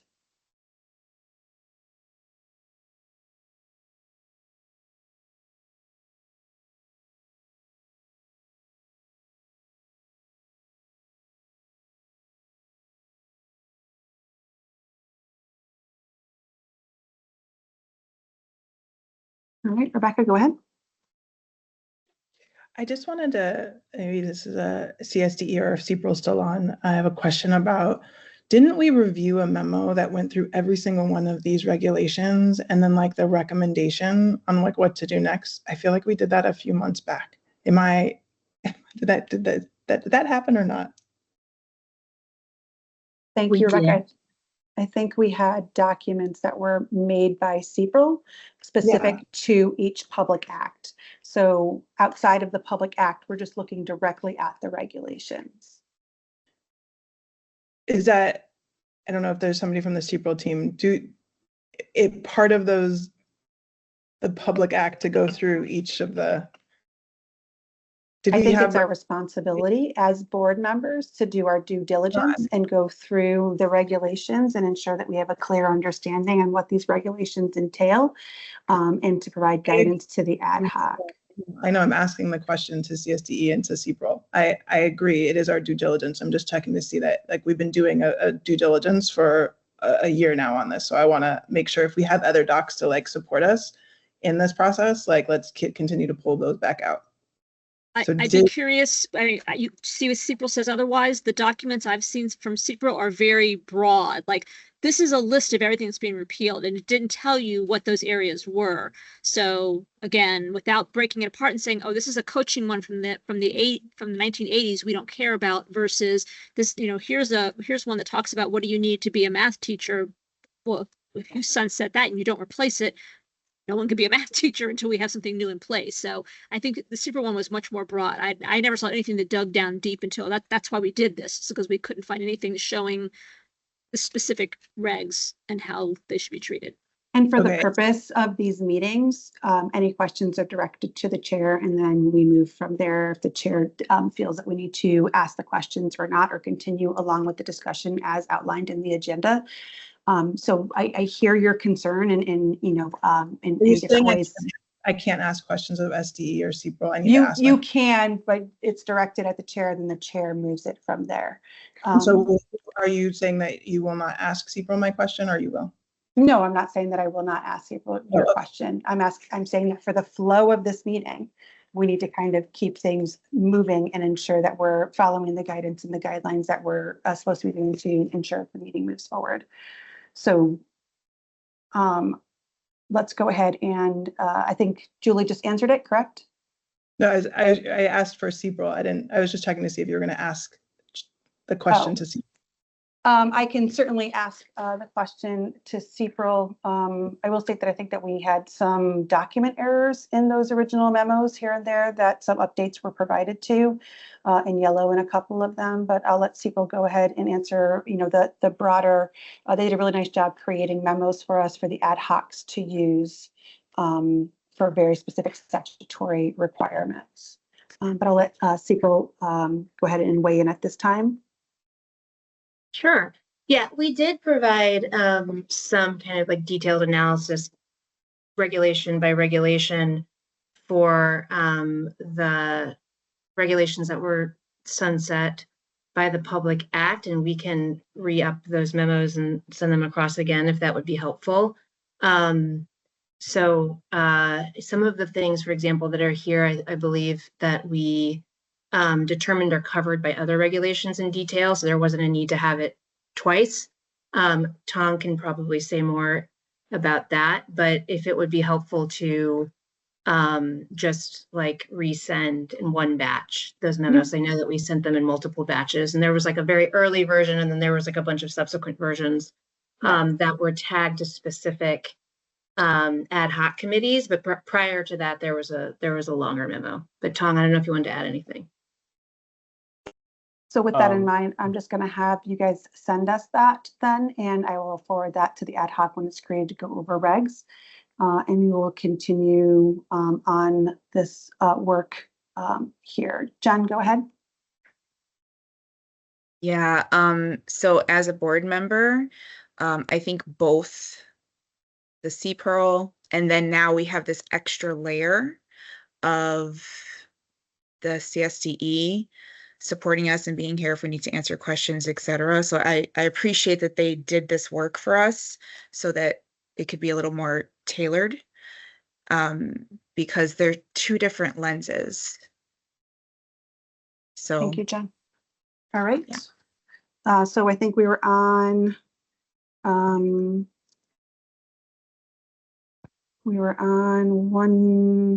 where were we? Educator district, it's the supervisor. I think we're on B. Where am I wrong on that one?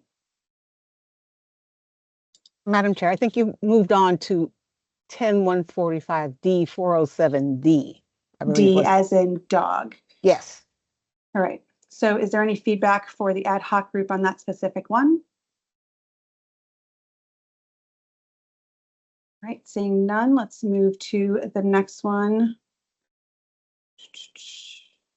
This is the bilingual one, I believe 10145D 407H.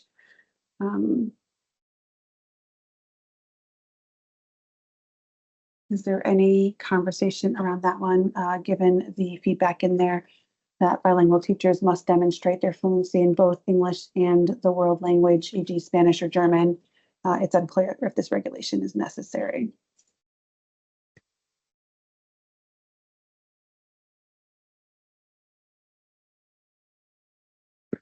All right, Jen, go ahead.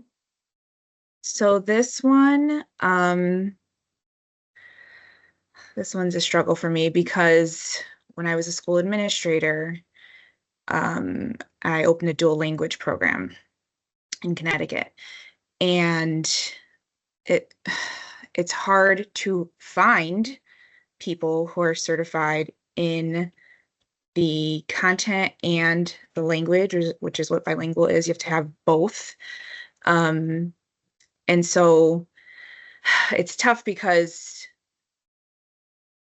you're almost looking for a unicorn, right? Anyone who's been a school administrator knows that when you're looking to fill these types of positions. But they really do have to be able to have that language grasp, and there should be some way. Like I speak Portuguese and Spanish, and there was often times where I'm being the only Latina or person who speaks those languages on a committee that can have that conversation with the person to try to confirm if they're there. And I'm not even, I have never applied for bilingual certification because I don't have formal instruction at a high enough level to be able to teach the content I'm certified in bilingual contained classroom. So this one I struggle with. I'm curious on people's opinions and what the CSDE has to say a little more about this one. Kristen, and then Sarah. Thank you, Jen. And if SDE wants to chime in at the end of that to answer that question, possibly these other two friends might. So Kristen, go ahead. Did she fall off? She was there a moment ago. Yep, I got it. Okay. No, I think this one being repealed makes sense to me because we already have, the testing required to become an educator. And I can't imagine like what would additional, because it's not specific, how does a district or an administrator determine that a candidate is bilingual? We have already done other testing, like what additional determination would there be? So I think that one would be redundant. And I can see your point, Jen, when you were saying like, if you were trying to figure out if someone else is fluent in Portuguese, like how would your administrator do that? Like how would you prove that beyond what processes are already in place? So I think that one makes sense to stay as it is. So it doesn't make sense to repeal is what you're saying? Okay, Sarah, Yes, go ahead. like meaning to go with their, it's unclear if it's necessary, right? Go with the SDE's recommendation. Sarah, go ahead. I answered my own question. Okay. Jen, go ahead. Yeah, it's tough because yes, I think it's the same question that we have with the praxis, right? Is you could maybe pass just enough to be able to get certified, but then when you're actually in the thick of it and doing the work and having to instruct in that language, it can be difficult. But I also worry about, because you also improve as time passes on as an adult as well, as you're teaching. So yeah, this one's a tough one. All right. I'll note that for the ad hoc to discuss. Thank you for that feedback. I think it's important. So your hand is still raised. I'm not sure if you wanted to go again or not. Okay. Cynthia Ritchie, go ahead.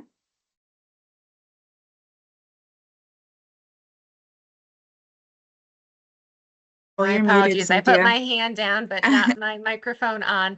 I just wanted to share that the State Department did publish their certification shortage areas for the year, and we continually have needs for ESOL teachers, bilingual, and world languages. And especially, I could share for my colleagues in Alliance districts, the need just continues to grow. So this is an area that if there's any opportunity to figure out a different pathway to get more certified, I think we should focus our work on that because there's definitely a need. Thank you. Elsa wrote in the chat, candidates demonstrate proficiency in their oral proficiency instruction and written. Okay, thank you. It's important to hear as Elsa is a Spanish teacher at the high school. Go ahead, Julianne. What I was wanting to explain is to get bilingual certification, they already have to demonstrate fluency in English and in the world language. So having that's a requirement for certification. So I didn't know why you would say, well, the district needs to confirm that, other than they're going to look at a certificate, like how exactly they're going to confirm. That's why it seemed redundant. That's why we, again, you may want to go deeper for a reason, but that's why we're kind of already doing it by giving them a certificate. So it's taking the ownership off of the district to have to do it then. Well, I mean, the regulation doesn't say how. How are you going to confirm? If you have to be certified and they're properly certified, that's how you would confirm. I mean, but again, it's up for you all to think about, but that one just seemed redundant to us. All right, thank you. All right, any other? Jen, go ahead. I actually wanted to respond to Cynthia, and I've been looking for a good opportunity to mention this. One of the major issues we have when we have our candidates coming from, they went to universities and international schools, and their entry point to teaching often at ARC is world language. It's our largest group every year, our largest program. One of the issues we have that maybe this committee can address eventually is the U.S. history 3-credit requirement. And it's not only for them, it actually holds up several Native Americans who went to universities in Connecticut and in the country. That is one of our biggest hurdles to get people certified. We get them through the program, and they're still trying to work on that U.S. history credit while they're doing an accelerated program. It's a lot to handle all at once. And then, of course, you have people who are coming from other countries, and that's not something in their transcript. And so they may not be able to pass the CLEP like some people here who took it in high school. So some people would pass the CLEP, but a lot of times they end up deciding to just take the course at a community college because it almost costs the same as doing the CLEP, and then you just have it on your transcript. So that is something that we have seen repeatedly cause a problem to quick certification, is that requirement of that 3 credits of a U.S. history course, especially when you're coming from not having lived in the United States for most of your schooling. So something to think about for the future for us. Thank you. Rebecca, go ahead. And that was a great point. That goes to just repealing them all, because multiple credits, like having this in regulations, the credit requirements, is actually a huge way that a time suck for transcript checking if we were just to support accomplishment from an EPP, successful completion, moving forward. But that middle ground of the credits, so if the regulation committee could look at continuing to repeal the credit and transcript check, that would be helpful as we look towards a future vision of something more streamlined. All right, I'll make a note of timestamp 203 for us to review in prior. Thank you. Next one is, seeing no other hands, we'll move to the next one, which is for 407I. So same one, but I a little bit farther down.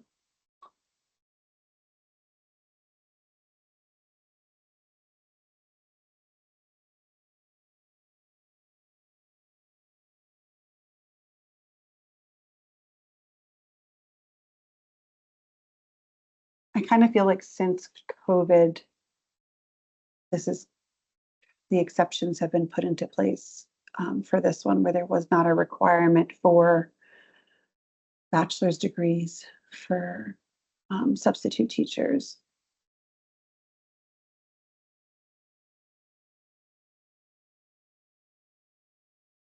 Julianne, go ahead. So to be a substitute, you are required to have a bachelor's degree. There has always been and continues to be an allowance where a district can say, I want to hire someone as a short-term sub and they don't need to have a bachelor's. Maybe they're a junior in college or they're a senior, but they don't have their degree awarded yet. That exists as an allowance. But again, if you want to say that nobody needs a bachelor's degree to be a long-term sub, that would be a new visit. But yeah, there is a way to let people without a bachelor's degree work as a daily sub or a short-term sub. But this is saying across the board that short of a district saying, wait, I think this person's ready, even though they don't have the degree awarded, they can be a daily sub, they can be a long-term sub, then that's up to them. Okay. Thank you. Margaret, go ahead. Definition of long-term sub versus short-term sub and the duration. 60 days or more in the same position is considered a long-term sub. It used to be 40, legislation changed it to 60. So you can serve in the same role for up to 60 days. You're a short-term sub. To stay beyond 60 days, then you have to have an authorization of some sort, a permit, a long-term sub authorization, something else. And that's per school year. In the same And if someone position. moves from grade to grade, Nope, then that's not the same position. Yeah, so they can just keep I can be a resetting daily themselves. sub and I can work the entire year, and the first 2 weeks I'm covering Mrs. Jones' class, and the next month I'm covering Mr. Smith's class, and then I can do that all the way along. But if I'm going to be in the same role teaching this same group of grade 5 kids and Mr. Jones is out long term, I need to have an authorization to go beyond 60 days and be that person's teacher of record. Thank you. We're seeing a lot of that just to keep moving the person. So not great things for children. I think that keeps coming back as a theme in my mind when we started this work a year ago almost. It's just continuing to think about what's the best thing for Connecticut's students. Thank you.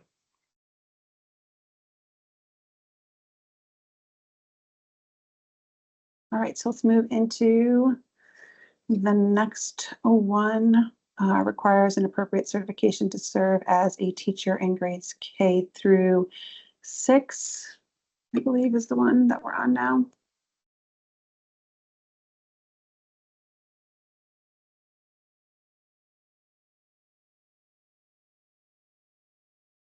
Madam Chair, through you, I believe you skipped 145D 420, or was that 420 where you didn't have to have the bachelor's degree? Is that the one we just went over? 420F? Allow superintendent commission approval. Let me go back and double check. That was F, correct? So I think we were on I. So now are we on allow superintendent to seek commission approval to hire a substitute teacher without a bachelor's degree? I think that's the one that we just talked about, correct? Yes, that would be F. That's what I'm Okay. confirming. Okay, so that Yeah. was F. Okay. And now we're Thank you. doing, yeah, no problem. 434, so 10145D 434. Requires an appropriate certification to serve as a teacher in grades K through 6.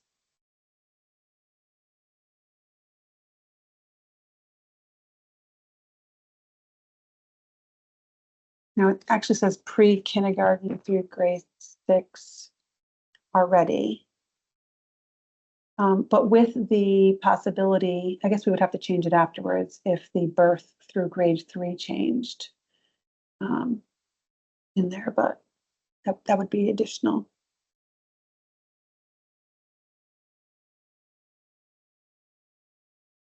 All right. Does anyone have any concern about that one? All right, so let's move on to 608.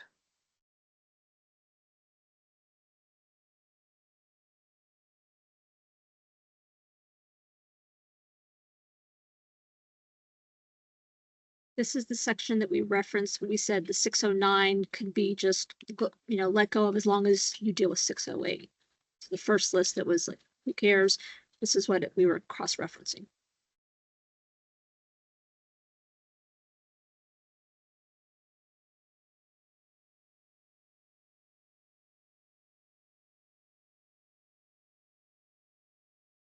I guess my suggestion would probably be like having a time limit on that, and maybe some guidance on what it would transition to if those weren't available anymore. But that's just me kind of spitballing as a suggestion for the ad hoc committee. Does anyone else have anything they would like to add? Jen, go ahead. Hey, Jen, I just worry that if we don't allow these certificates to stay valid, you know, if there are times where just, you know, like it's more likely more veteran teachers, if they have to go jumping through hoops when they could retire and they're at that 30 year, that 32 year, that 35 year, and they're considering to stay through the 37 and a half or more, God bless them. I just don't want to put any red tape in their way. If that Noted. would be a deterrent for them to apply for the new one, you know what I mean? Mhm. Just something to consider, and I could be misunderstanding something. I think if I'm remembering one of the CPRO reports, it was something in there, a kind of recommendation or suggestion, I think, about transitioning them to a new one because many districts no longer use the older certifications when promoting open positions, and candidates may not think that they qualify for the position because they're holding on to an older certification number that's no longer issued, like no longer used or newly issued, I should say. So I think I remember something along the lines of CPRO making note about that part of it to help potential candidates in going into other positions just navigate that employment process, and maybe identifying a certification that it would transition to a newer version of kind of thing. Maybe the thing is that maybe the suggestion is no cost, or something along those lines, or automatically issued or what have you. But that would be a conversation that I think the ad hoc could definitely question with SDE and trying to figure out like how that would work logistically, or if that could work logistically. Like, could it be both? Could I have the old one and decide to get the new one? I don't know. I'm curious. But yeah, it'll Oh, definitely Julianne wants to share yeah, something. it'll be definitely a conversation to be had. Thank you. Go ahead, Julianne. I remember the discussion like, oh, I have an 002, but they don't realize that's the same as 305. And that works with some, but there are some endorsements that we don't have anything currently equivalent. So there's an old pre-KK 008. We don't have a pre-KK only certificate anymore. So if that person loses that certificate, there is nothing equivalent. Our old bilingual 009 lets you teach all subjects, all grades. There is no equivalent. So if they lose that, then we're gonna have even fewer bilingual teachers.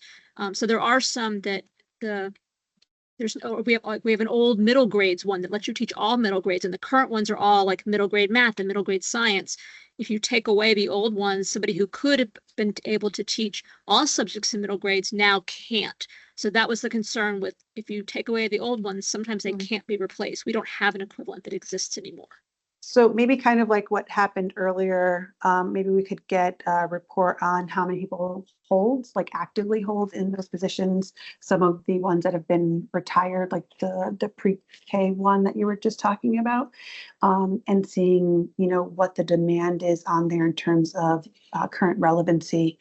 That might be an idea to mesh around with the ad hoc. Go ahead, Kristen.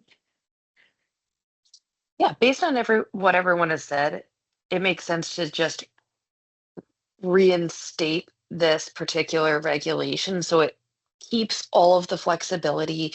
And like was said, they don't have to try and figure out like which of the new endorsement codes they'd fall under, and they, principals and superintendents don't lose flexibility in hiring. So I think this makes sense that to be reinstated as currently written, even though, those teachers might not see a job posting is relevant to them. I think keeping that flexibility for administrators and superintendents is really important so that we don't like exacerbate shortages. Thank you. You would also add, it may also allow some people to come back into the Oh, field. I was like, who's talking? Sorry, I didn't see who was talking initially. Go ahead, Cynthia. It's Cynthia. No, I was also just thinking, you know, in some spaces, they're inviting people back that retired into the field. So it would also allow that flexibility than someone losing, you know, their cert because they haven't utilized it. You know, they probably moved into another field or whatever the case may be. Kind of allows for that flexibility to be there to support schools. Thank you. Let's go ahead. I don't see any additional hands, but those notes have been taken. In terms of the next one, which is, I think, the last one on this particular document for us to provide feedback to the ad hoc, is that 10-145D481. I believe this came up in one of the staple documents as well. And there was a question, I think, or a recommendation to change it to be pre-K through 12 because the certifications have adjusted. And right now it's certified shall be endorsed for grades 1 through 12. Correct? Am I reading that correctly?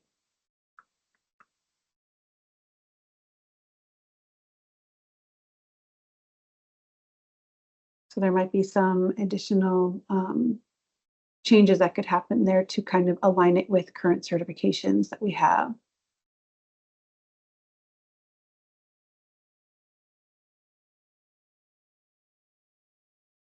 I agree with that. Yeah. Go ahead, Julianne. Yeah, our main concern was that we get this with the districts a lot, that they say, well, if someone has the 102, can they also teach English language arts developmental reading, or is it just remedial reading? And this language very clearly says that you can teach developmental reading and language arts. So you don't have to have an 015 for secondary English. If you have a 102, it allows you. And I just don't want those educators to lose that ability to teach English language arts. So that's why we put that into. So maybe A as part of I mean, that. you can since it's do inclusive, would the be grades extension. That's fine if you want to do that. But the Okay. reason we put it in is because that's one that specifically says remedial reading also means you can teach developmental reading, can also teach language arts. And it also connects to your notes on here, 10-145D482. Is that a C or an O? I can't tell if my screen is gradient or not. So that would be something to consider. C. Perfect. All right. Thank you. Jen, go ahead. Yeah, I also think, to your point, Julianne, on an EPP's perspective, just promoting the fact that this certification can get you to teach in 2 different routes is huge. Because like I have the 015 and I've done other things, and I've always thought of getting a remedial reading, but then I had other things I wanted to explore. But if I had gotten this first, I would have also been able to teach English language arts possibly. And you know, it makes it so that you're maximizing the time you're spending in college coursework and getting certifications. And that's really huge for people, especially career changers or, you know, alternate routes and et cetera. So. Thank you, Jen. Go ahead, Cynthia. Thank you. Could this reading certification also extend to adult education and GED programs or alternative education programs? I think if we're going to add pre-K on the front end, we should extend it as far as it can go on the back end. I can definitely note it in the ad hoc and talk to SDE and see what their thoughts are. Julianne, would you like to add your thoughts now? Yeah, I was just going to say for any kind of if you're teaching in the high school credit diploma program, you're required to have the content area and then you add the adult ed. So if you have 102, you can then get high school credit diploma program for reading. I mean, for English language arts, you can already do that. Oh, okay. Thank you. All right. All right. That was all of them. Thank you so much for your patience. We have good notes in this virtual thought exchange for the ad hoc that will be handling regulations to consider in their work before presenting any final products to the board for review. So again, thank you for this important conversation, ensuring that we're doing our due diligence and our thoughtful work around regulations. Next on our agenda is, oops, gotta find our agenda again. My apologies.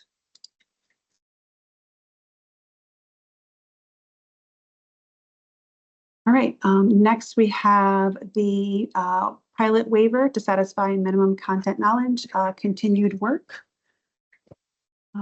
Karen, did you receive a copy of it from, I think it was Rebecca that was adding notes to it the last time in our last meeting? I don't believe I saw an additional document for that. Rebecca, you didn't send me an additional document for that, correct? No, okay. Do we have the old version of it, or Rebecca, could you send Karen the older version so that we could pull it up on the screen for discussion?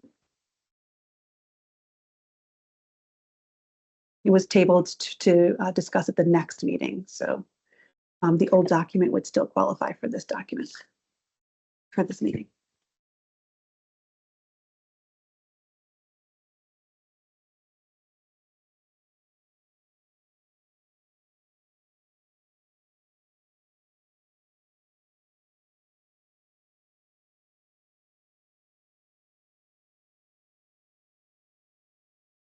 I'm not sure. Karen, are you looking for it, or is Rebecca looking for it at this time?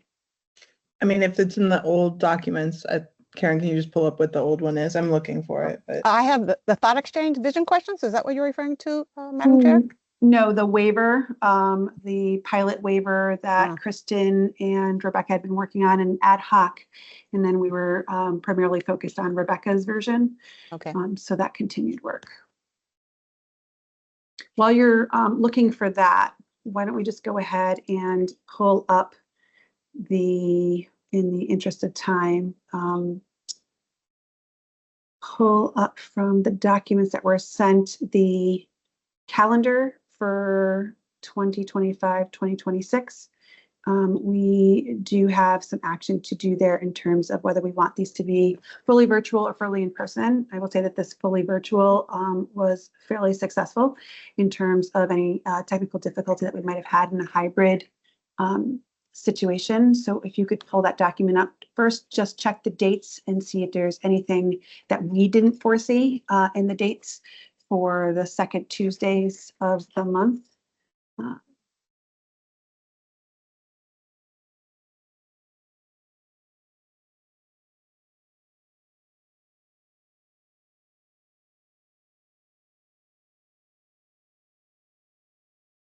Karen, do you have that one? The dates? Yes. I'm looking in the resources and I'm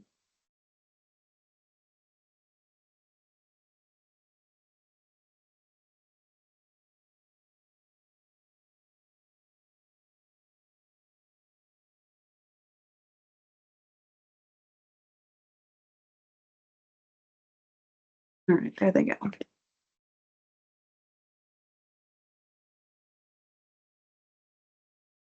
All right, so those are the dates identified for 2026. In the meantime, Karen is looking for the pilot waiver for further discussion. Take a look at these dates, see if there's anything that needs to be changed. We noted on there that October 12th is Indigenous Peoples Day, which I believe SDE is closed for that day as well as a federal holiday, or am I remembering that incorrectly? We're closed that day. Yeah, so we would probably, you would change that to October 19th in 2026. And then April 13th, I believe, is spring break for a lot of the school districts. So that might be challenging for some of the board members to attend that meeting. So we may need a motion to move both the October and the April dates. And then we can decide on which ones we want in person and which ones we would prefer to be virtual.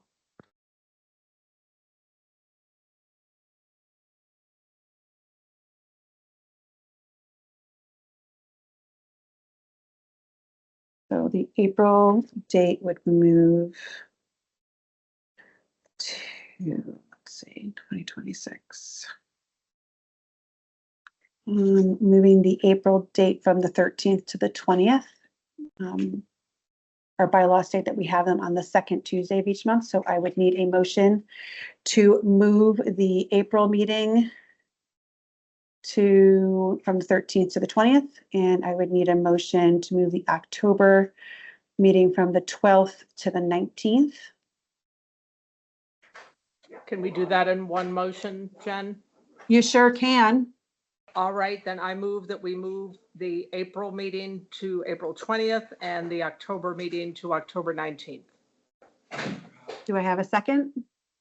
I'll second that. Okay, second by Kristen Besega. Any discussion? Right, seeing none, we will go ahead and call a roll vote.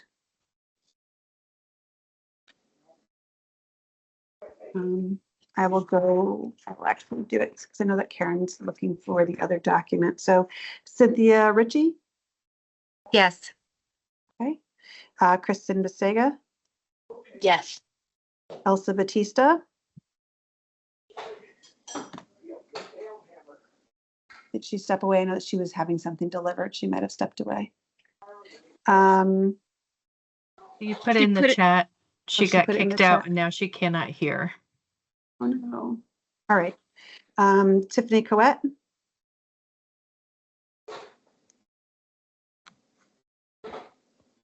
Yes. Jen Delaney? Yes. Ann Deschelle? Yes.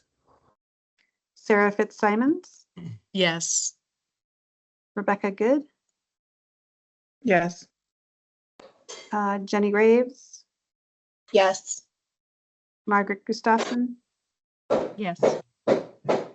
Is Shannon on the call? Did she join us after the initial? No. All right. Patrice McCarthy? Yes. Catherine Rowe is not on the call. Bob Satoros? Yes. All right. Cynthia Sonia Mayano? Yes. Thank you. And then me is a yes. So it passes. What we can do is we can take a vote on having them virtual, in person, or I can send out a survey to the group of which ones they prefer to be fully virtual and fully in person. Which would you prefer?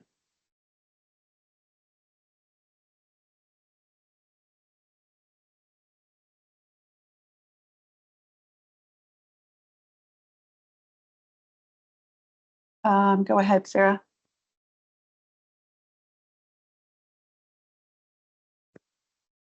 Can't hear you. I would prefer a survey, but I would like to say that I like the efficiency of a virtual, but I really do find it's better to be in person. So maybe a mix. Yeah. That should be an option. Yeah. The hybrid, and I agree. When I say agree, I mean, I agree that we should identify ones that are fully virtual and ones that are fully in person. Because the hybrid has been very challenging Tricky. from a technical standpoint. And even for the public, we're hearing that it's difficult to hear us with the hybrid. So to ensure transparency with the public, I feel like it's best to pick one or the other. So I can certainly send out a survey. Kristen, go ahead. Yeah, and then maybe just with the suggestion that the January meeting be virtual, because that's probably the one that's most likely to be snowy and have commute problems. But a survey would be excellent. Okay, perfect. And then Cynthia Ritchie. Thank you. I was just going to say the same thing, that I find value in both. I'd like to see a minimum of 4 times in person if possible around the year, maybe 4 to 6 times, which would bring you up to 50% the most if it goes that way, or less. But it is hard to do hybrid. So I'm glad that you already brought that up. Thank you. Thank you, Cynthia.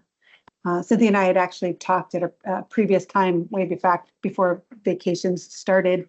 And we talked about how it's really important, like both to be in person and have that synergy of conversation, as well as, the challenges that, the hybrid can present. So I agree. Thank you so much for your feedback on that. So I'll send out a survey with each date, including the ones that we have remaining for this year, to identify which ones we should have in person and which ones we should have virtually. And then the final document will kind of go out for review and finalization by the board as an agenda item for September then.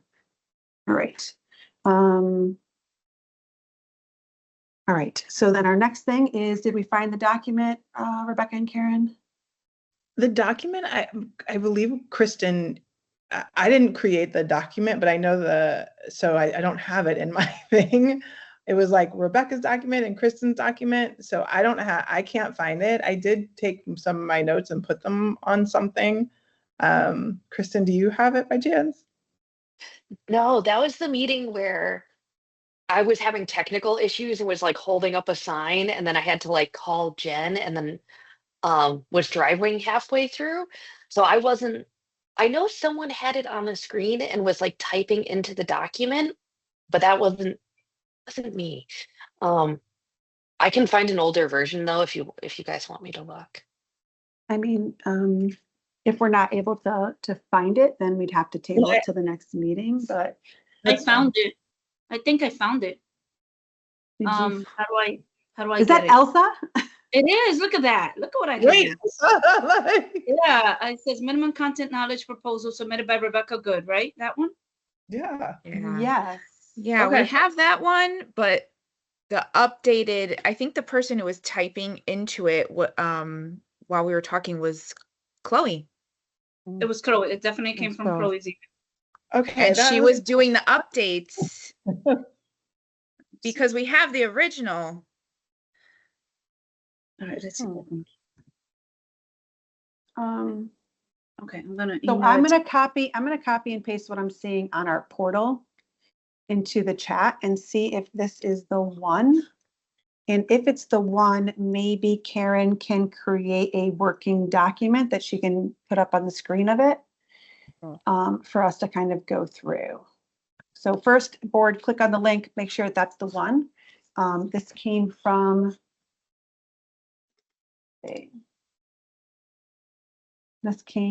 which meeting? I don't know if it's the most recent one. I think it was May or June. It was one of the last two.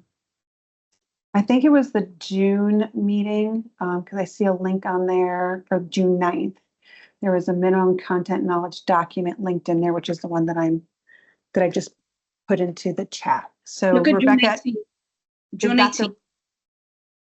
June 18th. I don't, wherever I was typing those the notes, it's not within my Google Drive. And so I don't know who has that. So if it's Chloe's. Totally fine. If we want to just take a look at this one and see if this is the one that we want Karen to kind of make a copy of and work from. So that Karen, our current administrator, has a copy of it.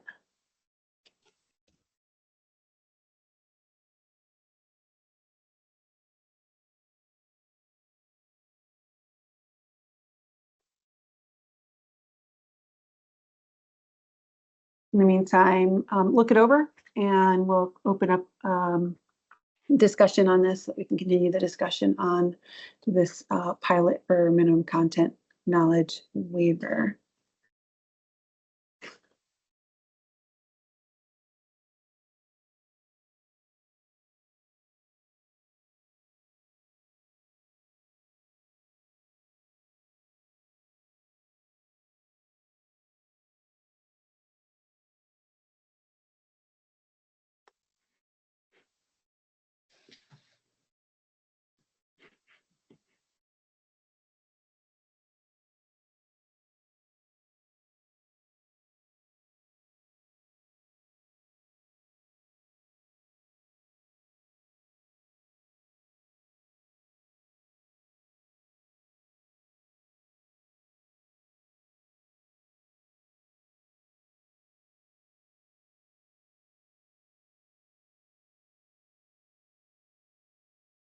Wait a minute.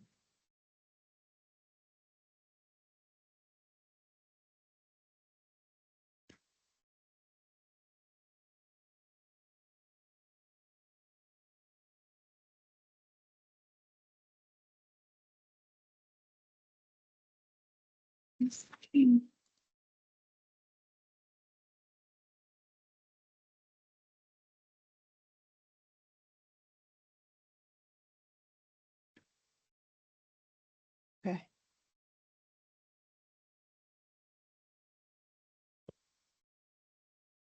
Yay, thank you, Karen. You are welcome. All right, Rebecca? Could you just remind us what we're not voting on anything. We're just, what are we doing? We're doing our, so we had to stop our conversation because we were at the end of our meeting the last time. So this is the continued work around if and how we want to adjust this particular waiver, because we had not finalized it and we were still working with, and I think we were, if memory serves, we were like talking about whether or not there should be additional hours or additional professional development hours. I feel like that sounds familiar to me.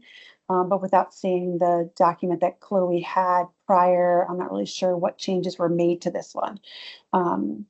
So, I mean, the other option is we table it till the next meeting and see if we can get Chloe to submit the other copy with the changes that were made to it and pick up the conversation then.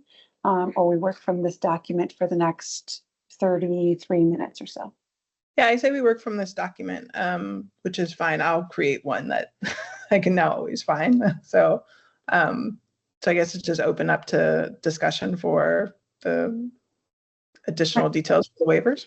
Right.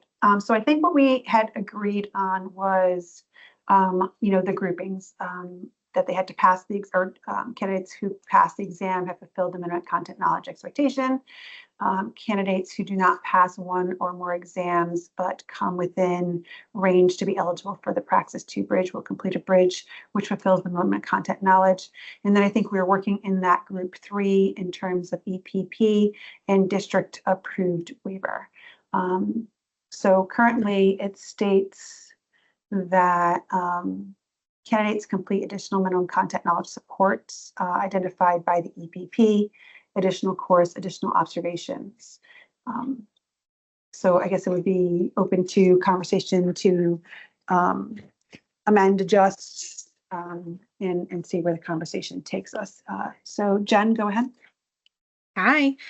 So I'm thinking about this in like practical sense. So I'm thinking about admissions and when people call and ask about Praxis 2. So our admissions team is gonna explain, okay, we have group 1, 2, 3, because if this changes, I'm gonna adjust my admissions, right? So now, if you say to a candidate, well, if you pass within this range, you can still get certified, but you'll have to do this bridge, okay? So that's an option. You know, we can accept you. You'll have to work on the bridge in the meantime to get certified by the end of the program, okay? But if you don't pass within that range, you end up in group 3, and one of the ways you could still get certified is us as the EPP at ARC, we have a way that we determine your minimum content knowledge.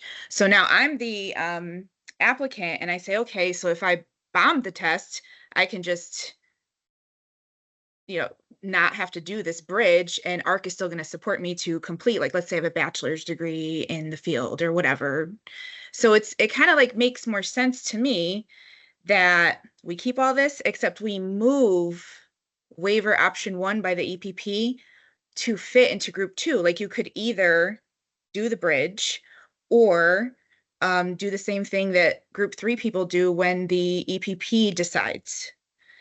It's like, why only for group 3? Like as I am applying to the program, I'm thinking to myself, okay, well, if I just don't do well on the test at all and I don't study for it and I don't spend the money on prep and I just don't do well, like I can be someone who goes into group 3. So I think it would deter people from spending the time and money on trying to complete the test, at least for a program like mine, where we're an alternate route and where people are looking for fastest, cheapest routes, but they're a really great candidate for the program. So I think the board already moved to have minimum content knowledge expectation. If you did not fulfill that, then you would do the bridge option. So I think adding this in as an or would negate what the board had already approved and submitted to SBE as our proposals. So I'm not sure Okay. that we would move in that direction because that's what's already been submitted to SBE based on the work that the board's already completed. Elsa, go ahead. A couple of thoughts. As a classroom teacher, I see what the retakes have done to a lot of my students, where why bother the first time? Here's the test the first day. Oh, can I do a retake? You haven't even looked at it.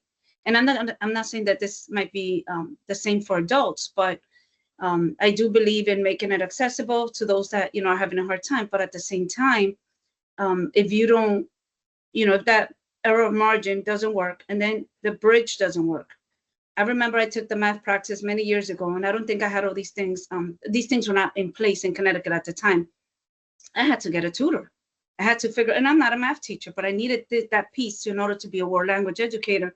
So I don't want to drive through super fast people that might not be able to, minimally defend that content in front of a class, because they're great people and great educators. But I don't know, I had to go get a tutor ultimately. And it wasn't twice. It was like on my third time that I had to, I took the math practice.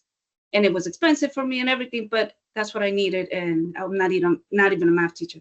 So I'm very careful with, if you don't do this and you don't do this, you're going to get to do that. Why am I going to bother with these when you're still going to give it? I'm still going to get the apple at the end.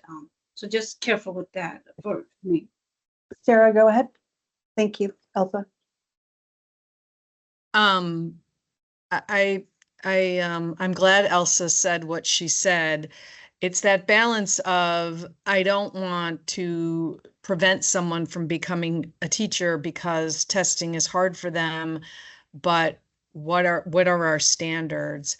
I also thought that waiver option 1, the EPP approved waiver, was something we were discussing with regard to the additional cost the EPPs would incur in terms of providing people with the opportunity to get that additional minimum content knowledge support, whether that's through a course or something. How would that be paid for? I think that came up at the last meeting as a concern as well, Yeah. In terms of like they've given 4 years and quite frankly, a lot of money to become prepared for the assessments. Would our expectation be that they had to continue to pay into a system for the EPP to approve them or not? Or would it be free or a grant of some kind or what have you? Like, how would that funding be? Because one of the biggest things that came out of the council last year was concern around costs. Like, how do we make this flexible? How do we remove costs for people? So there was definitely a lot of conversation around that as well last year, Sarah. So yeah, thank you for that. And Jen. And then go just ahead one with- more thing, sorry, back go to ahead. Elsa's point, if I could. Yeah. Elsa, when you did this, I think the bridge program is fairly new, is that right? Yeah. And so since that's a November. piece that is a newer part of the model for people that may struggle to be a test taker, which I would be the same way in math. I'm right with you, Elsa. Before we go to Rebecca, can I ask the question of, and maybe this is a praxis person question, so I'm not sure if it's in the right space, but maybe somebody from SDE might know this. When we have students who might have test anxieties or challenges with tests, they're given additional time, they're given resources and things. Is there anything within the praxis where they come with stating that, like, I have an identified support in taking assessments even at the college level? Yeah, well, for yeah. both Praxis, which is an ETS assessment, and Foundations of Reading in the Early Childhood and Reading Specialists, which are Pearson assessments, they candidates who have identified accommodations, there's on both ETS's website and Pearson, there's a process for filing for accommodations for candidates who have, documented disabilities of various sorts. So there's a process for that. Okay, thank you. So I think Jen's got her hand up and then Rebecca. So go ahead, Jen, and then Rebecca. Yeah. So a few things, like to Lauren's point, yes, they have that opportunity, but we also know that a lot of people in this that are taking this test are not going to apply for that, or maybe have not taken a time test in forever and aren't realizing that they need that, or maybe have an unidentified legal need that they can actually hand in the paperwork. So that's one thing. Another thing is, I think that Dr. Good's like waiver 2 option is what helps us. Like, she helped me understand that the last time when I had the same questions that Elsa and who else just asked? I'm sorry. This is Dr. Fitzsimmons asked. So, if you don't reach it, and that you still need to go through 10 months, we need to make sure that you have the support, and we're in your classroom supporting you. Maybe you're however the school district decides. And I also remember for waiver option 1, we talked about is the same idea around what everyone's choosing to do with EdTPA, right? So each EPP can decide how or if they're going to even exercise waiver option 1, right? So my program, I have a lot of flexibility. I don't have so much red tape as a university, for example. I go through my advisory board. I go through, a continuous improvement model, my quality assurance system to make these decisions. So I'm thinking already once we change these things, I'm going to be proposing in that quality assurance system, okay, what are we going to change about admissions due to this, and how will we support people? Because in my program, it is really, really hard to do anything extra while you're doing an intensive 8-month accelerated program. The US history course that I mentioned earlier, doing a bridge, like while you're going to class Tuesday night, 6 to 9 p.m., Thursday night, 6 to 9 p.m., Saturday, 8 a.m. to 3 p.m. And a lot of them are in a DSAP, and they're teaching, and they're lesson planning, and they're grading. And if they're not, they're in their regular job because they're a career changer. So I understand I've missed the timeline, I guess, of being able to have waiver option 1 for group 2 people. But like, even for group 3 people in my program, I could say, okay, so you didn't do well on this assessment. You landed in group 3.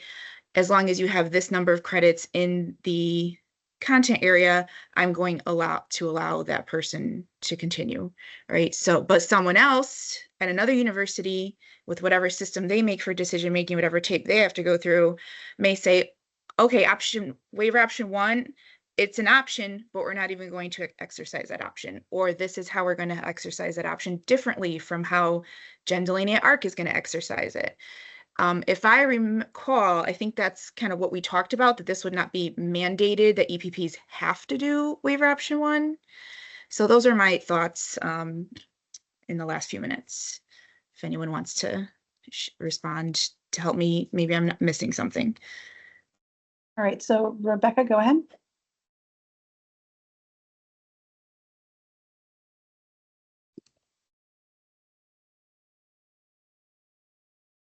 Oh, you're muted, Rebecca. Can't hear you. We didn't hear anything yet. Sorry, this is you're correct in what you just shared. This is about right now in Connecticut, we do not say you successfully completed a really robust EPP program that we as a state have approved and you're good to go. We say you just completed a really robust program. That's not enough, candidate. You also need to go take this test. You need to go submit this for this transcript review. You need to jump all these additional hoops. Ideally, we would just say, if you successfully complete an approved Connecticut EPP program, you can get certified in the state of Connecticut. We don't have that. We have the Praxis, and there's all these reasons, and the Foundations of Reading. We've got all these other tests that stand in between successful completion and being able to be a licensed teacher in the classroom. So Within that paradigm, we have this group 3 who did not successfully complete the test, but they successfully completed their EPP programming. So if we say, all right, well, EPP, you have an option, waiver 1, of saying, even though they didn't do the test, they've done this X, Y, and Z, we will sign off on their minimum content knowledge. Or as a former principal, I had teachers who were not successful on the exam, but were doing incredible work by kids and ensuring kids were learning in the classroom in their content areas. And so as a teacher, as a principal, as a school district, waiver 2, if this candidate is in my school district for 10 months, does a number of things, then I can say they do not need to move forward with this test. Like, please give them the license. An EPP has a choice to do this or not. A district has a choice to do this or not, so that the candidate is still assessed on whether they would make a strong teacher, even though I just want to remind us all, they've already successfully completed an EPP program.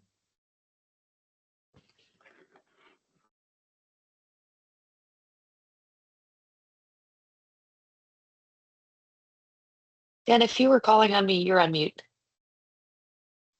Sorry, I said thank you, Rebecca, and Kristen, go ahead. Okay. So I want to just draw a quick analogy here. All the high schools in the state of Connecticut undergo a certification, NEASC. They have a certifying agency that shows that we're a robust high school program. But that doesn't mean every high school graduate is equally ready for whatever their next steps may be. And our certification system in Connecticut, we have certification for EPPs where they get their approval through CAPE, but then the candidates individually need to show their competency.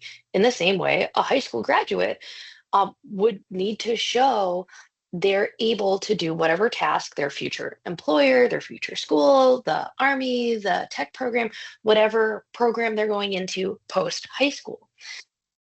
Our job as a certification board is to make sure our certified teachers in the state of Connecticut are ready for the classroom. And from like a union standpoint, like we are the ones that are going to hold a teacher's hand when they're being terminated for being incompetent, when they struggle and they're being pushed out of the classroom. Even though it's really important to make sure we get plenty of teachers certified as quickly as possible, we need to make sure those certified teachers are able to succeed in a classroom. And that does mean knowing content. I know we've talked about like the cutoff score in an SEM before. The cutoff score for a content exam is about getting 50% of the questions right. It's not a super high bar here. I know that there are people who need accommodations, and maybe like EPPs could do a really good job at like informing their students like, hey, if you had extended time in high school, you can get extended time for the praxis too. You can get extended time for the foundations in reading. Our existing Praxis 2 bridge is really good because it has a very fast and free way to kind of ameliorate that, coming close to passing score. So I know, Jen Delaney, you had talked about like the cost and the time. The time to finish Praxis 2 bridge is 45 minutes and the cost is free. I think that is clearly like the fastest, easiest option and should be like the low hanging fruit of like, if you've got that, do that. Like, please do not do a portfolio. Please don't. And I worry that if we decide to make a system where an EPP can just say, no, this candidate's got it, like it makes a system where certification doesn't have a second measurement, right? So for high school, we have NEASC that measures the school, but we need something that shows the individual competency as well. Thank you.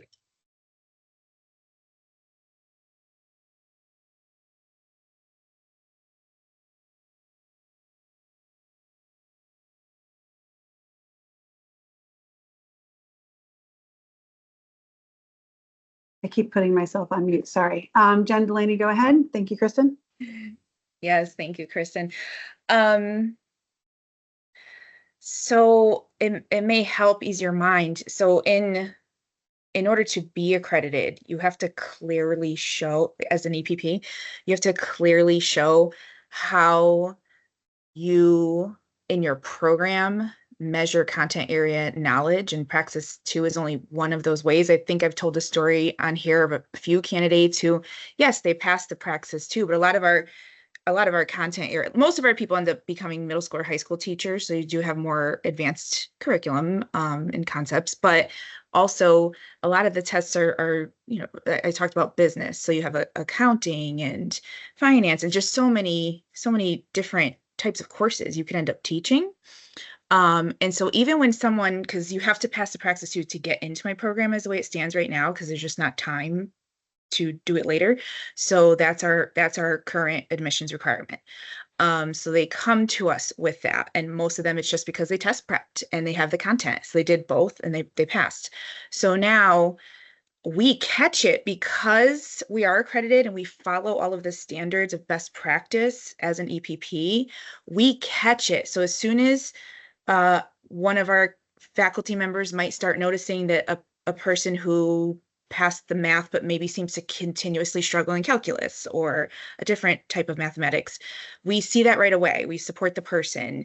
And then we really see it if once they go into practicum and they're assigned whatever course they're going to teach that they don't get to pick, we get to see that right away. If the person's in a DSAP and the school district might be seeing it, they might call us. And at least in my program, they get observed 5 times in 8 weeks, and content knowledge is always a piece of that. And before that, the gateways, because we're competency based, we're not GPA and credits. Our competencies that are the gateways to the next segment of each program includes that content area knowledge too. So you, at least I can't speak for other programs, but they're accredited too. So I would imagine there's a lot of times to catch in the EPP program if somebody doesn't have that content area knowledge and be able to then translate it to the kids. So I don't know if that helps ease your mind in that concern, but I just thought I'd share that because I was pre-K-12 up until 2.5 years ago. So, you know, I understand both ends. And then right before Rebecca, I'm going to go ahead and just read what Elsa put in the chat because she had to step away. But if each EPP determines their own criteria, where would the consistency be among the EPPs? If I hear through the grapevine that this EPP is easier for me to get certified than that one, I'll go for the easiest one. I apologize in advance, not trying to offend, just trying to understand. Not all EPPs are robust based on the data on EdSite. All right, next is Rebecca. First, to Kristen's point, it sounds like we're going to maintain one, classroom ready is not what the Praxis 2 actually assesses. So I just want to be clear for everybody, Praxis 2 does not assess classroom ready, and it does not assess student impact, like pre-K-12 student impact, like how a teacher is actually impacting the content knowledge development of a student. So the status quo has been to have graduation from an EPP and a national kind of standardized teaching. The history of a teaching exam is steeped in a very complicated past that has racial, ethnic, linguistic biases. We are still seeing that today in our standardized testing. We're not saying take away standardized testing. I mean, I would, but as a board, we have already named, we're going to keep this, even though we know all of the kind of stories around it. We're adding this because it's what we know, it's what we do. I am saying there is an option for a waiver for a very small percent. I don't think having that waiver option, I don't think the number, we talked about the numbers already, it's such a small number of people that it's not oh my goodness, Connecticut's lowering the quality of their teachers. It's such a small number. And it is an EPP or a district that gets to decide. It's empowering the EPP and the district. And it's saying, hey, choose who you want to teach in your schools. I don't think we need to continue to always maintain a status quo that we have very clearly shown in our state is maintaining a lack of diversity of our teaching workforce. Like I think we can do better. I would also want to make sure for the EPP, like, yes, EPPs are different. Some are going to, a candidate might say that one's easier than that. Another candidate might say something else. That is the business world. That is the world we're in. Luckily that we have CAPE, we have our approval systems within Connecticut that holds EPPs to a common standard, but you're still going to have, there's EPPs that are cheaper, more expensive, people like them more, like that is just the market. That is the like a capitalistic market that we're in. And so that is true. Somebody might say that, and it's okay, that's part of the world that we live in. But the fact that an EPP can decide and a student is now empowered, a candidate being empowered to determine how they are going to move forward into the profession that they want to, but still needing to be checked by the district or an EPP is a really important step for a very small amount of students. Thank you. Go ahead, Kristen. Sure. And there's also a discussion about like there are many types of EPPs. Like Jen Delaney has been sharing a lot about ARC. You know, it's a very quick, it's accelerated. They're mostly teaching pedagogy, not content. And on the other hand, you have EPPs that are much longer programs, like someone had mentioned 4 years, or like the UConn Joint Bachelor's Master programs, a 5-year program, where they are responsible for teaching you the content. And so I see this waiver option 1 as problematic in 2 ways. So if you have these 2 types of EPPs, one that is primarily teaching pedagogy and one that's teaching both content and pedagogy. If you're category 1, you know, you're an ARC program, you're a short period of time, you're only teaching pedagogy, you're not teaching content. I went through the ARC program and my content area was physics. And at the time, my instructor was a physics teacher, but the other people in my class were getting like their earth science cert, their general science cert. How would, you know, the teacher who's supposed to be teaching me pedagogy in a program that's only focused on pedagogy, how would they necessarily be appropriate as the body to say, oh no, but they actually know their content? Because you know, I had a wonderful physics person as my instructor at ARC, but would he be the assessor that says like, okay, but yes, this person does know earth science? Like, I think that's complicated. And then on the other hand, if you're the program that's supposed to be teaching them, you know, a longer program that's teaching both content and pedagogy, and they're not prepared for the test after years of being in your program and paying significant tuition, then, you know, I have a concern with the EPP being the one saying, I prepared them, and then they don't pass, being the certifying body saying like, okay, you know, there's no second, not certification. There's no 2 things showing that they have both content knowledge by someone who was not supposed to teach them, you know? It doesn't have a second observer that says, okay, they independently do know content knowledge. Thank you, Kristen. Jen, before we go to you, I'm going to go to Sarah just because you've spoken a couple times. And I want to make sure that we get her in there as well. Go ahead, Sarah. I think this is a clarifying question for Rebecca and possibly Kristen, because the proposal came from both of them originally. And my question is, with waiver option 1 and waiver option 2, can the EPP or the district opt in or opt out of offering those waivers? Yes. So we can offer this as an option, but the district can say, no, that's not an option for this district. And the EPP can say, no, that's not an option for that EPP. Correct. Okay, thank you. That helps me with my concerns and decision-making. Thank you, Sarah. Go ahead, Jen. Yeah, I just wanted to just help people learn a little more with the questions that have arisen. So for Kristen's question, they also have to have a cooperating teacher in their content area. So we have that plus the evaluator together, and sometimes the evaluator can be and sometimes they can't be in that content area, but they also have the cooperating teacher supervising them. So there's that, and a lot of times that is where we catch it because they're with them every day, where our evaluators there 5 times in, or 3 times out of the 5 in those formal visits. So we do catch it often with the cooperating teacher or the science supervisors going in there. A lot of our candidates are DSAP, so they're being watched all year and supported during the year with their content area partners. They have to participate in all of the teacher activities like their content area meetings, PLCs. So I just wanted to make sure, like, I ease your mind about it's not just the one methods instructor, which is also certified.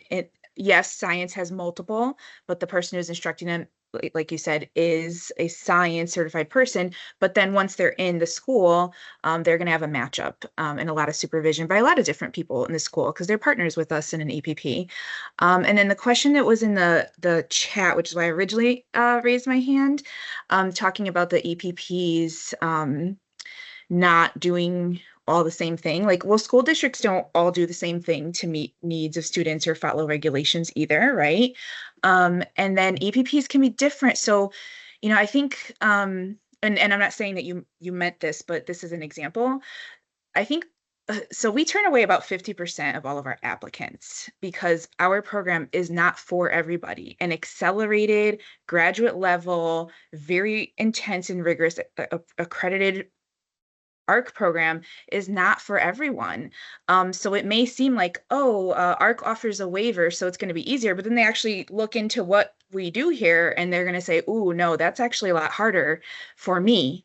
Or, you know, back to Dr. Good's comment about having autonomy over and choices of how to become a teacher. And sometimes we have, if we know that somebody is looking for something that we can't provide them or our program isn't right for them, even though it can seem easier because it's only 8 months, it's actually for a lot of people would not be the easier option because, you know, we anyone on here who's done it, like me and Kristen, it's very intense. So we will say, oh, WestCon has this program or UConn has a TCPCG, or, you know, we all EPPs let each other know when there's a candidate that might not fit what they can serve. And all of our EPPs have a mission and a vision and goals. And, you know, if you're more into research, you're going to want to maybe go to TCPCG or another program at one of the universities that's graduate level and has a research element to it where we don't. So there's I don't think the waiver would make someone think like, oh, it's easier to do this program or that program for Elsa's question. I just think I wanted to elaborate on what Dr. Good said from the EPP point of view. So I hope that helps answer that question. All right, thank you. Jenny Graves, you'll be our last contributor because we're approaching 4 o'clock. I'll make it real quick because I do want to honor everyone's time. I'm looking at, you know, waiver option 2, and I guess I'm looking for clarification on something, and then I want to make a comment on it as well. As far as the 10 hours of PD that comes with the waiver, is that during the contractual day? Who's responsible to develop that PD plan? So is that something that the district will pay for someone to go to a conference or something for their specific content? Just looking for clarification on that. And my comment on that, I guess, as well as I'm not sure that 10 hours of PD will show content knowledge. I'm not sure if somebody sitting through an online webinar or a seminar is enough to know that they can implement that into practice. So I guess those are my concerns with the waiver option 2. Thank you. All right. Rebecca, do you want to respond to that question or any thoughts on that? I mean, I would just say for us all to consider, if we maintain the status quo, we're gonna get the same thing. And so while I think the feedback is really helpful, what would you then recommend?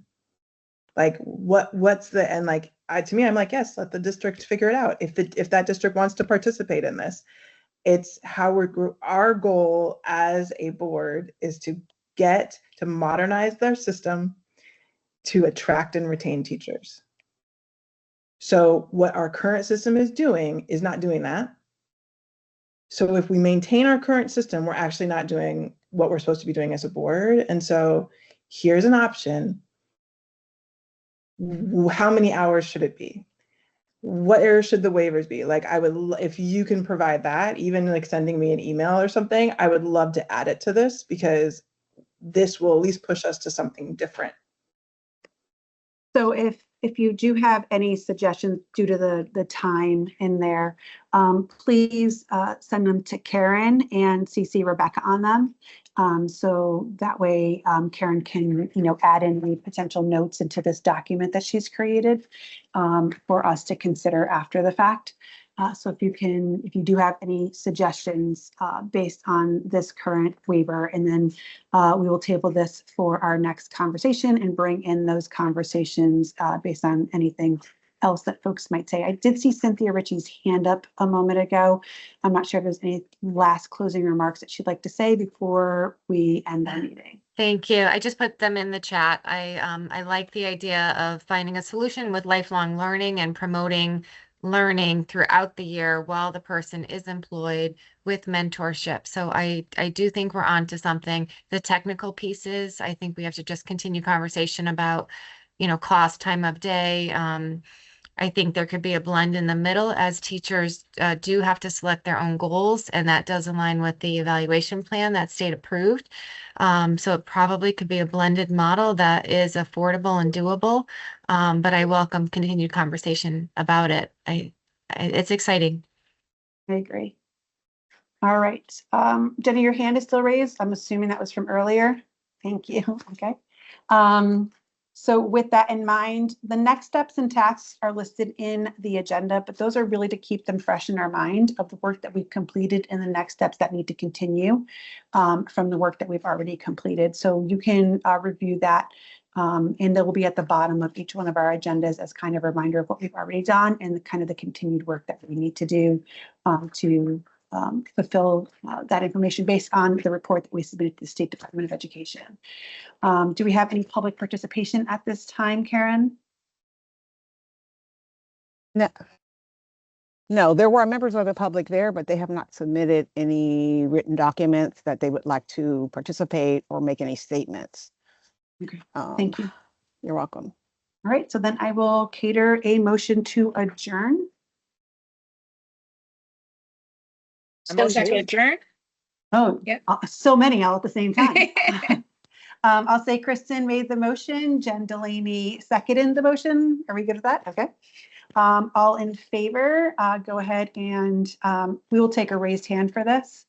So if you want to go ahead and click your raised hand.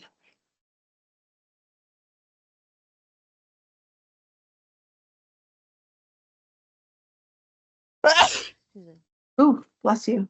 Thank you, sorry. Oh, no worries. All right, I think we're up to 12 people who have weighed in. I'm going to raise mine, so that's going to make 13, and we're missing 3, correct? Or no, we're missing 2. So is there anyone who did not weigh in at this time? That's good. Kristen. All right, the motion has carried. Thank you all. Be on the lookout for additional information that will move forward, as well as information on the ad hoc around regulations. I hope that everybody who's starting the school year has a great start to their school year, and we will be talking to each other soon. And in the immortal words of Rebecca Good, shine on, my friends. Bye, Take care, everyone. everybody. Thank you. Thank you. Bye. It's great to see everyone.